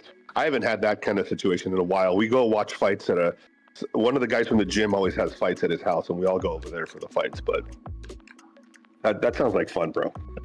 I mean, but I'm in a blue-red area. I'm right outside of Austin, Texas. And if you were to come to Austin, you would think you're in California. This is the new California. This is where Joe Rogan moved down here. They're building movie studios down here. The comedy scene is down here now. It's crazy. Like, they're going to flip Texas, and Texas is going to get too expensive to live in. Everybody's going to leave Texas and go somewhere else.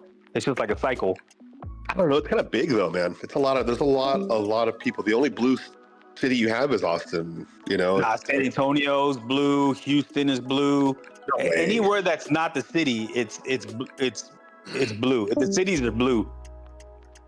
Yeah, I'm kind of like I'm not really feeling the blue cities right now. So I mean, I don't like either one, but yeah, there's pros and cons. All right, guys, in the chat, hit the like. If you're enjoying the show, the pay-per-view is supposed to start in about 20 minutes, 17 minutes.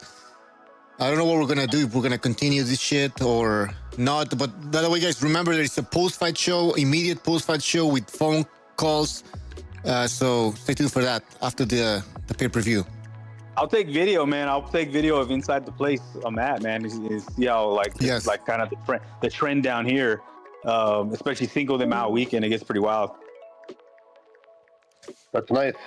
It's like the take video of, hey, listen, if you could take video of like cat fights, that would be fucking the best, please. Just take videos of cat fights and two viejas going at it and shit,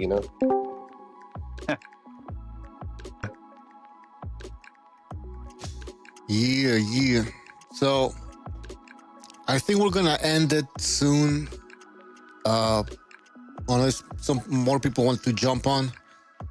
But yeah. Yeah, I think it's time to get ready and go. Yeah. What's that? Fight sports? Yeah, what's up, guys? I was a little late jumping on. Were you guys talking about the actual politics of the states? It sounded like it. No, nothing. No. Yeah, we were, but it's just. Oh no, we weren't talking about any of that stuff. No.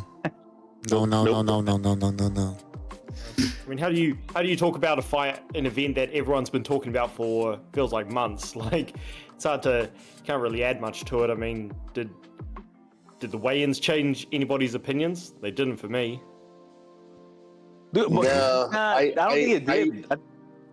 I've got Ryan over Rolly. I've got Devin over Ramirez, and I still have Tio over Barboza, and that's about it. I mean, those guys.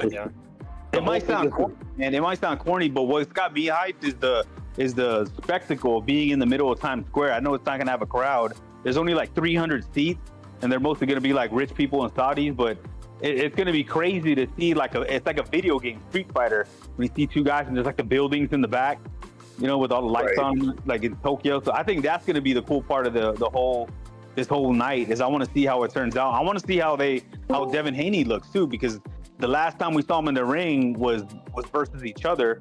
Devin's been off. He's been seeing a shrink, a psychiatrist, because he's butthurt. And then everybody's saying Ryan's not going to look the same, but we'll see. I want to see Ramirez get that stoppage. We'll see. I don't see how Devin has any time to see a shrink. People are making a thing of Ryan looking a little leaner, and I'm thinking, well, Ryan's looking a little leaner because he's actually putting on leaner muscle mass, and he's not drinking and partying. So yeah, can I comment on that? There were all these, and some of the people who are there, who are, are good, that we're cool. They're there and they're filming everything, going live multiple times. Everybody's been saying Garcia looks small. I think the opposite. I think Garcia looks huge. I mean, if anything, he might be on more than just Austrian this time. So I don't see any difference in his physique.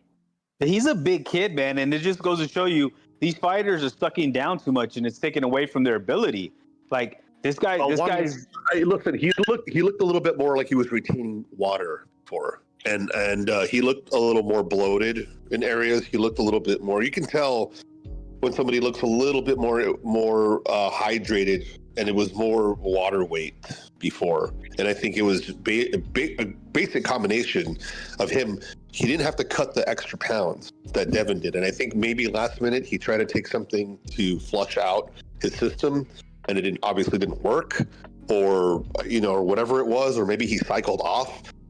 Because Austrian is not a great drug to take by itself. You've got to take with a combination of other drugs, and I think Jimmy's already touched in that too. Yeah, well, that's Austrian is not the first thing I would take. First thing I would take is testosterone right off the bat. Testosterone right away, and human growth hormone, and those are the two main ones that if I were to want to build muscle or have better reaction time, I would definitely take that. Ostrin is not something that I don't know. You would have to take that with different things. You must. You can't take it. It's kind of useless on its own. Well, that's what I've been saying since that's what I've been saying since he failed a test. He probably took more than Ostrin, but we'll never know. And, probably, but he didn't test positive for anything else, and he probably took something to cut weight.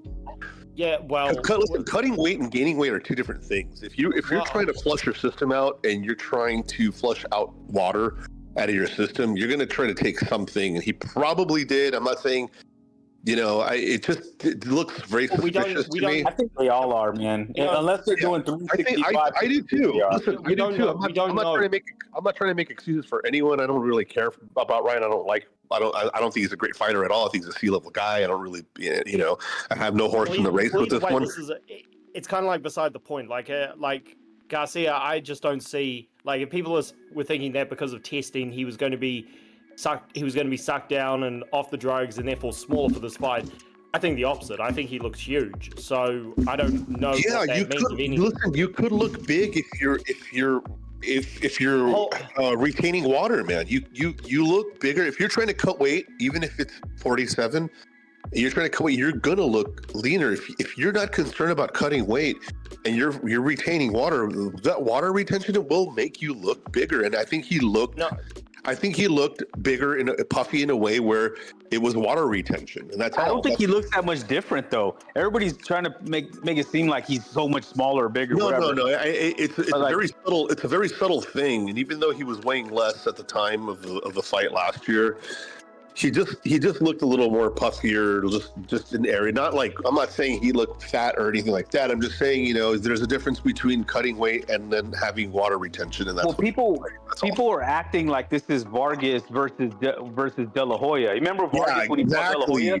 They're acting like it's like crazy because he was on some serious shit, and he was on really serious shit. He was on a good. Yeah, he never looked that good ever. He was caught as fuck. He looked like a fucking bodybuilder. Vargas looked like a beast. He looked, and the other thing that goes with it is his rage. He looked like he had a roid rage for sure. And hey, I hope nobody gets mad. But also another one that really stuck out to me was Marquez when he fought Pacquiao the second time. He was fucking. That was painfully obvious because he was 40 and he was looking like a bodybuilder. And then this is the biggest one. A couple fights later, he fought Timothy Bradley. Bradley requested random drug testing with USADA and VADA. And Marquez just flat out said no, and he didn't even have a "I'm scared of needles" excuse. So, the Marquez. There are scared of needles. I love that shit. Yeah, and it's funny because there are some guys who are just more blatant than others, and I don't think there's any evidence that Garcia is like the worst drug cheat of all time. That just to finish the point, that has to go down to Jean Pascal and Jarrell Miller, but I think it's definitely. Definitely don't trust. And if you look at Marquez, remember Marquez? I'll say this. Listen, Evander Holyfield's one of my favorite fighters, and not my favorite fighter of all time. And that motherfucker, it's undeniable. Undeniable. Don, I think you're talking about Evan Fields. Yeah, it's undeniable that Holyfield was on steroids for like practically his whole professional career. Like that guy looked like it was undeniable how well sculpted his body was and how ripped he looked in every single fight he was in. Yeah, and with Marquez, like, it wasn't hard to read because this guy was desperate. He couldn't get the win versus Pacquiao. Before that, you remember he was like drinking raw quail eggs, drinking pee, going up the mountain, throwing rocks over his head. Like, this guy was like trying desperately to get something. And so knowing that he took something, it's not too far-fetched. Like, this dude was doing off-the-wall shit before the accusations came. You know what I mean? He had pimples on his back. And I went to Timothy Bradley's camp before he fought him.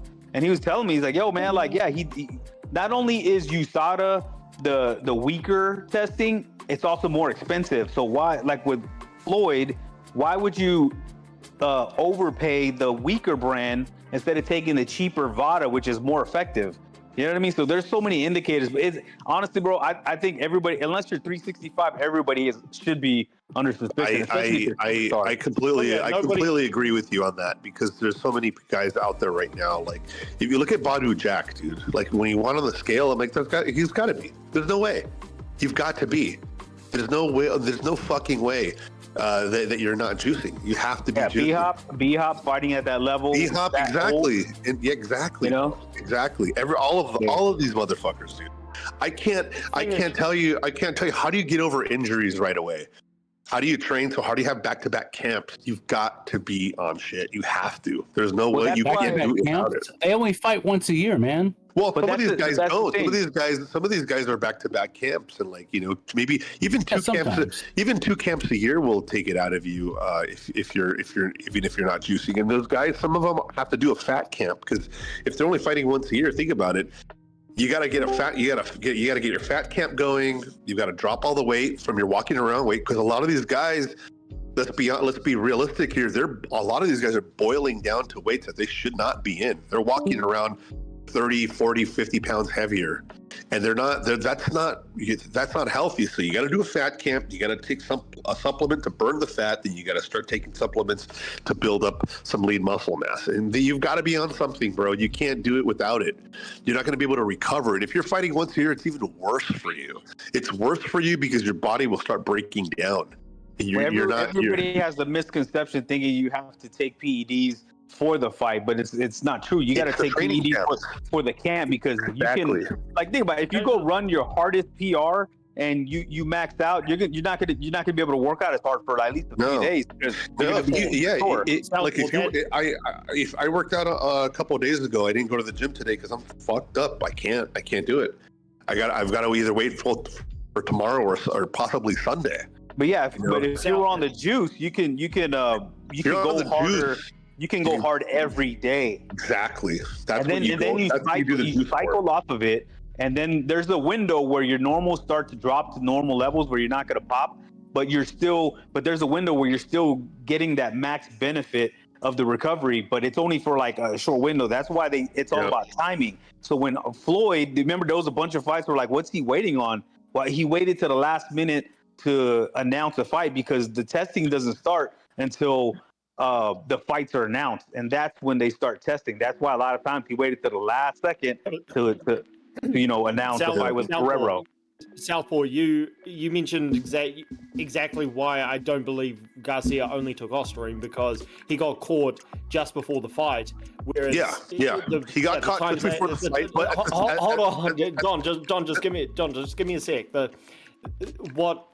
What anybody who knows anything about PEDs knows that people overload on it during their training camps or just before training camps. So whatever Garcia was on, it would have been weeks or months before. Again, I'm not even saying that he's on the level of Jarrell Miller or Jean Pascal, but talking about recent terrible drug cheats. But I just don't think he should be forgiven just because people don't like Devin Haney. I mean, Haney's looking. No, that's true. You're right. You're absolutely right. I think there's a lot of tribalism going on and not enough objective criticism here. Like I don't like. Can I say one thing that surprised me? A lot of the criticism of Devin Haney actually comes from Americans. Like, I'm from New Zealand, and one of the things that I talked about, I only started my channel last year, one of the things I talked about in my first video about Joseph Parker is that when he won the world title, the WBO title against Andy Ruiz in my home country, in my hometown, there were so many people in my hometown who they weren't just saying that Parker lost the fight, which he didn't. He beat Ruiz. They were angry that Joseph Parker won the fight. Like, I don't get these Americans being anti-Haney, and like I don't get my people being anti-Joseph Parker. It's weird.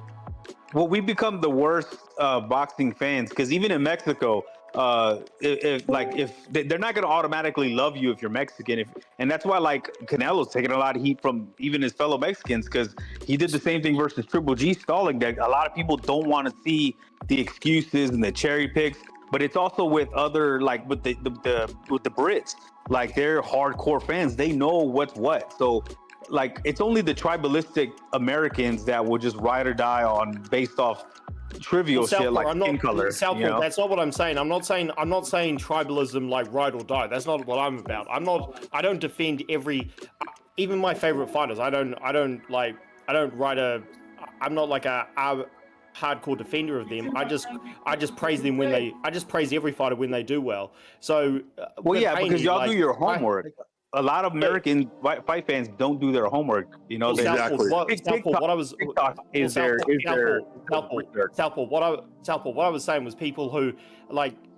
There's plenty to criticize Devin Haney for. I don't think he beat Lomachenko, but if you want to people criticizing him, saying that there were Americans acting like, and they still do this. They still act like Devin Haney didn't do anything right against Ryan Garcia, and he doesn't have any right whatsoever to be aggrieved. Like that's a step too far. Like with Joseph Parker, criticize him all you want, but there were people who were just.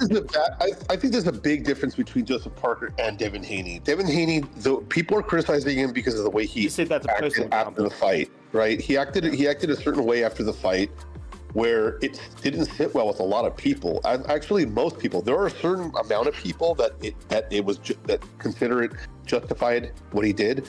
And I'm not one of those people. I think he should have just kept his mouth shut and trained hard and taken a couple of other stay busy fights until he got the rematch. Well, he posted pictures and videos of Lomachenko crying, and the reason he was crying was because it was for his son, not because he lost the fight. I know, these are legitimate reasons why we criticize Devin Haney here. But guess what Devin Haney was doing when he lost to Ryan, or when he lost it and got it back? He was crying on a shrink's couch. You know what I mean? He was picking fights with carnival workers. Like, you know, I don't know who else is on.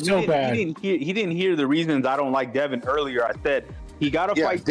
Let me go down the line. He got a fight. Take it off in Mexico when he was young, because he lost the fight down there. I believe that. He got a gift versus Lomachenko. He got overpaid by Eddie. Eddie didn't know the market. He did the same thing with Boo Boo. No. They knew the market. They were trying to build a business. That's what it was. He got a shot at the weakest undisputed champion we've ever seen, because Teofimo shit the bed. But then they praised him. They praised him like, oh look, he's going to other people's backyard to, he's a warrior. He's the next Floyd, and he's the next this, and he's the second coming. Yeah, and then he sued Ryan for battery, and then he's just like, his dad is going on trying to get people to be racist. So now you see the myriad of reasons why a lot of Americans don't like Devin Haney, and a lot of people don't like Devin Haney. Don, I completely understand. Like I criticize Haney like I criticize every fighter. I was just surprised by the Listen, I'll be honest. I'm beyond criticizing Haney. I don't like the guy. I don't like the way they do business. I don't like his dad. Just give me a sec. Just give me a second. Oh, let him finish. Come on. I agree Haney's done plenty that deserves to be criticized, but there are just Americans who criticize him like way more than I would expect. That's all I was saying. Like I agree, Haney. I don't think give you a laundry fight sports. Are you saying Haney's getting criticized too much? But even his fighting too style much. is horrible. Wait, hold on. Fight sports. Are you saying Devin Haney's getting criticized way too much? It's unfair. Is it unfair? In some ways, I think people defending going out of the defense of Ryan Garcia is what kind of bothers me. Let's take Ryan Garcia out of the equation. Hold on, let him finish. I want to see what he has to say. Go ahead. Well, no. Look, I'm not even a big fan of Haney, so don't. This is not a fanboy trying to defend Haney. I'm just surprised. I was a bit disturbed by the amount of people defending Ryan Garcia. Like, I made a video immediately after he failed a test, talking to a boxing insider, and I said I don't believe his excuses. There were people in my comments angry, saying Garcia didn't fail the test. You're just capping for Devin Haney. I was like, what? I just don't believe Ryan Garcia. I don't get why people wanted to defend him. That's right. I don't understand why you're surprised. Have you seen American politics? We're fucking crazy, dude. Yeah, exactly. We don't like each other. We don't like each other. Americans don't like Americans. Like there's two types of Americans. We're fucking psycho over here, man. Yeah, but I don't think this has to do with Paul. I mean, yes, that might play a factor. But when it comes to Devin Haney, I don't. Somebody just mentioned a bunch of things as to why people don't like Devin Haney. Yeah, it didn't start during the pre. It didn't start leading up to the Garcia fight, like the pre-fight bullshit. It was way before the Garcia fight was even announced. It was before when he was at lightweight. I'm about to tell you something. Mucho. It started. Listen, our criticism of Haney has been going on for a while because of a lot of the laundry list of reasons we gave right now. I think the Garcia thing was a boiling point, because he took it too far. And if you take Ryan Garcia's fanboys out of the equation, I'm still gonna feel this way about Haney. It's not that I'm gonna hate Haney because I like Ryan Garcia. I fucking don't care about Ryan Garcia. I think Ryan Garcia is a clown and he's a C-level fighter, and I don't, he's entertaining sometimes. But I don't take him seriously. He's not going to beat fucking Duran Ennis. He's not going to. He's not a serious contender here at 170. To fight sports point, I don't know if you remember when, even though I don't really like none of them guys, Haney, Ryan, none of them guys. I remember when in the press conference, I think Bill asked, what's his name, Derrick James, this guy. He asked him, "Oh, wait, why weren't you part of the weight cut?" And he didn't say nothing. Like, oh wait, hey, one thing I forgot to say about Devin Haney. Wait, one thing I forgot on my list was he weaponized the 36-hour weigh-in. So using the snack system and doing the whole day and a half, then him just coming in massively oversizing opponents because his demands are he needs almost 2 days to weigh in. I think with Devin Haney, that thing. Sorry to cut you off, but that's a good point. Also, that's like a good indicator that even the boxing world know these guys ain't supposed to be in on those weight classes, because the only way you can make those weight classes if you have that particular leverage to make 36 hours to rehydrate. Oh, that's a good point. There's definitely, again, I criticize Devin Haney as well, and it's not just Devin. Like, I criticize. There are a lot of things I praise about Teofimo Lopez because he's got the best. First of all, I really liked his style, and he does have the best resume out of all of these young guys. But when I criticize Teo and say how disappointed I am, there are people who think that I'm anti-Teofimo. So I'm not saying that it's just Devin Haney fans who are a bit cultish. I mean, I get targeted by the Canelo fans a lot, so I'm not saying it's just Devin Haney. I was quite surprised that Garcia failed a test and he got defended as much as he did. Like, I cover MMA on my channel, and John Jones. I think the only reason. Hold on, can I just finish my point? Go for it. John Jones has failed more drug tests than I can count, and his fans will still call me racist for bringing out how much of a scumbag he is. So I'm not saying it's just Ryan Garcia who gets defended. I just don't like it when anybody fails a drug test and they get defended. What I think the consensus is I don't think people are defending Ryan Garcia. I think everybody's looking at the way he won and saying it wasn't the PEDs PEDs or not. He beats Devin Haney with or without options because of the style and the tactics that and the defense that Devin failed to use. So, and it's just I don't know, man. It's just, and even with Floyd Mayweather, a lot of guys don't like him. But when he had a questionable win versus Castillo, what did he do? He ran it back. But what did ran it back right away. But what did Devin Haney do? He said, "Oh no, haha." He pretty much said, "Ha, nanny, nanny, boo, boo, stick your head in doo doo," all on social media saying, "I'm not gonna fight you. I won." So it's bratty nature, bro. Also, listen. There was a lot of shit talking where the dad was talking about catching a body. It's like. Oh yes, that was terrible. There was a lot of shit that. I can't stand that talk. Yeah, there was. The thing is also, it's just the fact that the thing is about Devin Haney. The thing is the Haneys, they're not really good at selling the hype. They good when it comes to bringing their names up. And they're really good when it comes to to PR, but when it comes to because the proof is in the pudding, and I'm not saying Haney's a bad fighter, he's not talented or nothing like that, but the thing is, I think him being so overrated, and the thing is, a lot of people see through it. You know what I mean? It's not really that's more confirmed that Ramirez not. I think what you're saying is it's manufactured. Yeah, exactly. So no, exactly. That's exactly what I was trying to say. That the thing is, he's so manufactured that most people actually can't see through his, through that smoke. Because that's a really good way to put it. That's a good way to put it. You said he's manufactured, And I think Yeah, I that's, mean, it was careful matchmaking. No, because the thing is that most of these boxers, email belts. manufactured. No, most of these boxers are manufactured. Like Tank Davis is manufactured. If you But I blame Tio. I blame Tio too because if it wasn't for Tio, if Tio would have taken Kambosos seriously, we would have never seen him.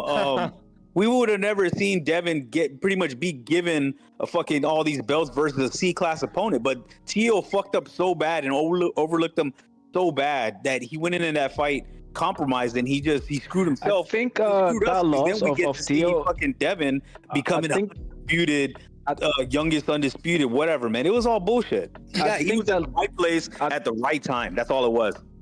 In my opinion, even though that Kambosos loss, it was something.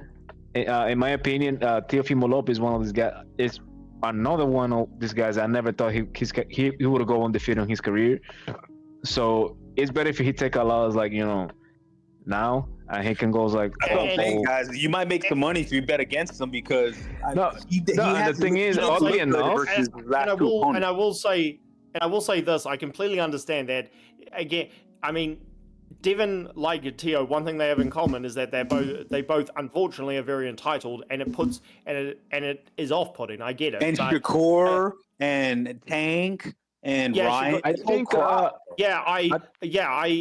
I agree that they should be criticized for that. And I mean, with Devin, it's painfully obvious him being called when he was like 20 or 21, the next Floyd Mayweather, was very premature. So there's no question but also I do remember. I mean, listen. How much of that is Devin's dad greasing the wheels every chance he gets? Every chance he gets, he greases the wheels. He goes. Thing, though, I think Bill Haney's it's gonna be real quick. I don't really think a lot of the hate that Devin Haney gets is from his father. To be honest, I think most people, and also that's part of my opinion, but most people like Bill Haney on a personal level. He crossed the lines and he talks a lot of shit. I get it, but he's a funny dude at the end. I mean, he's one of the most hated dads of in the sport. Nah, man. Well, hold on a second. Hold on a second. We've got Teofimo's dad, which unanimously a lot of people don't like. We got Ryan's dad, which. He's not a very likable guy, but he's not in your face. And then you have Devin Haney's dad, who's always fucking mouthing off, dude. No, but a lot of people don't like that. The thing about Devin Haney, I was about to let me play in there. Like I get it. A lot of people find him obnoxious. I find him obnoxious as well. It's not like I find him like a cool dude or whatever.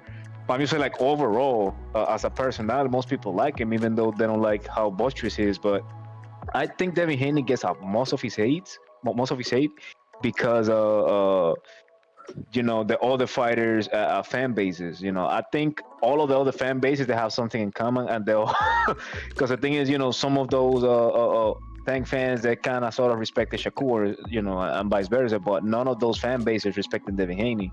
I agree with some rando. Bill Haney is a clown, total clown. He is, but the thing is, if you remember Danny Garcia's dad, he's the new version of that guy. Oh, dude.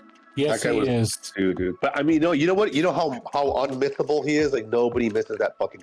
Nobody. Well, I actually think Angel Garcia was worse, but with Bill, he seems to have like multiple personalities. Like when I first listened to him, I thought, okay, this guy's a very cool, calm, very business-like kind of guy. Then you hear him saying, "I'm from the streets. I'm I'm about that life," and it's like, dude, you're a rich, privileged guy. Live it. You should be happy about that. But I don't get the street attitude from him. Well, okay, that's one thing that is really hard to explain because here in America, for some reason, black fighters, unless you're like a thuggish. You're a bad boy, you party, you're all tatted up. You're not gonna get a following unless you're like that rap kind of look. And no, that's a weird dynamic. Hold on, let me finish. Let me finish because if you look at squeaky clean guys like Tim Bradley. He never got a following. He should have. He deserved it. Andre Ward was a clean, squeaky guy. His tickets were on Groupon in Oakland. What about Crawford? Well, Crawford has like that hometown country, but he wasn't mainstream. But all the black people hated Crawford because they sided more with Spence, because Spence was more the guy that wearing the icy jewelry, going to clubs. Wasn't it the BBC? Wasn't it the Al Heyman BBC connection? Yeah, so it's a weird dynamic, and I don't even know how to explain it. But in America, if you're a black fighter, unless you're like a hip hop looking dude and you kind of have that lifestyle, you're not gonna get a following, bro. I don't think that's true, man. That's a very I agree with that. Look at Kid Austin. Look at Kid Austin. People don't care about that kid because he's too squeaky clean. He's like they look at guys like that, like Carlton from Freshman. Don't talk about my son like that. Don't talk about my son like that. You know what I mean? Like, but it's weird because I said it on this. My son is the best fighter of all time. I said it on the show. Well, maybe I said it on the show. Maybe Schofield Senior is going to try and look for the conspiratard as a. Oh, dude, that was a disappointment, man. I can't tell you what a big disappointment that whole thing was with the dad and then pulling out of the fight. Shocked. I was so shocked. I thought we were done. I thought we were done with this era of shithead fighters with their dads, and that just made it so much worse. I thought Schofield was different. I thought it was going to be a different dynamic. I thought they learned something from these idiots that came before them. But and even Berlanga's dad is starting to get more vocal, and you're like, oh my god, bro, these guys are just delusional. Yeah, that's fucked up. Berlanga is the type of guy who I just wish did not exist in boxing. But did you see the pattern, bro? Do you see the pattern? It's all American. This new wave of American fighters, they mirror these new young kids out there in the streets, man. They're all entitled brats. They want everything handed. Because they're around that. You can't if you raise your voice at them, that's too much. You know what I mean? You can't criticize them. They can't take criticism. They're part of that generation, man. They're not coachable. You know what I mean? So that's why, like, I'm rooting for these Eastern Europeans that keep coming, man, because we need. I'm so sick of this TikTok drama. You know what I mean? And these guys, they fight more on Twitter than they do on the ring. Well, Southpaw, that's a really good point.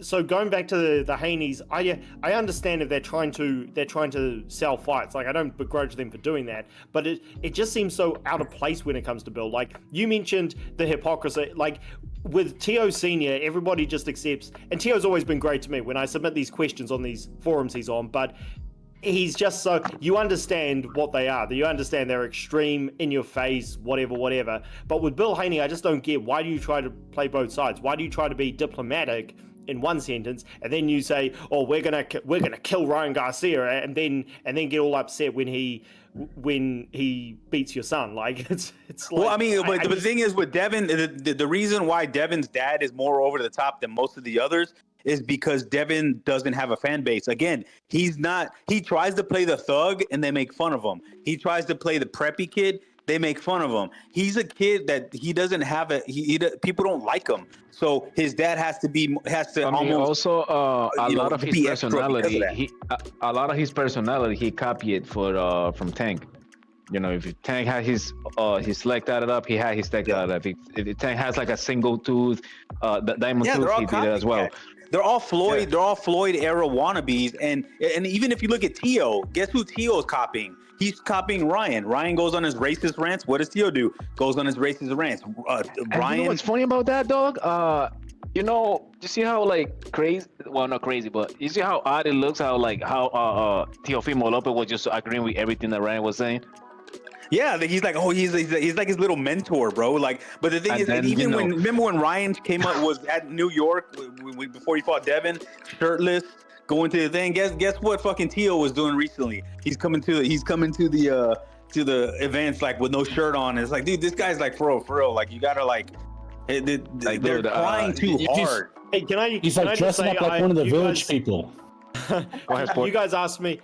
You guys asked me what kind of criticism I was getting from Devin Haney fans and why I think that's a bit unfair. That you're racist. With Tio, I talked.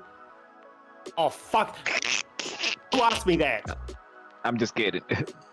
Okay, look, if any motherfucker, look, I've had enough people pull a fucking race car with me where I don't care what fucking panel it's on. If anybody says, "Hey, that's racist," I'm just gonna fuck off the panel.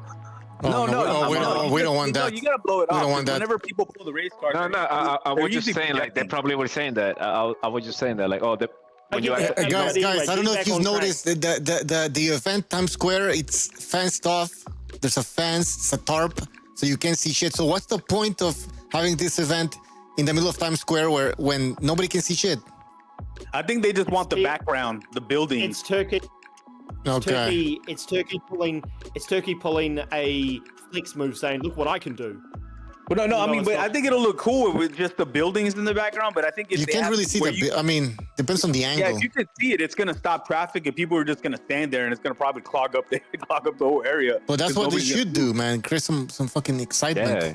But I don't know. So people are gonna walk by, and all they're gonna see some like a construction site where you can't see inside, basically. Well, Butcho, it's Turkey thinking, oh, maybe if I make the cake a little bit different, then it'll look extra special. It's like this isn't like. Whereas in reality, he'd be better doing what he was trying to do, sell out an arena. I think it's most of they probably were forced to do it like that way because of regulations and things. Yeah, probably. New York people, they have something in common with people from LA. I don't know what's going on with states on the coastal regions, but people from these kind of states, they always bugged out of their minds. So you never can trust people, especially in the open. Especially in Times Square with all those bombs and all those crackheads. Hey, that's what makes it. That's what Spice has stopped the whole thing. But whatever. Hey guys, we're gonna end the show. We'll be back post fight, so stay tuned for that. I gotta bounce. Brothers, peace out, y'all. Tell me what. Take care. All right, everybody in the chat, we'll see you after the pay-per-view. So enjoy the show, enjoy the fights. We'll see you in a bit. Take care.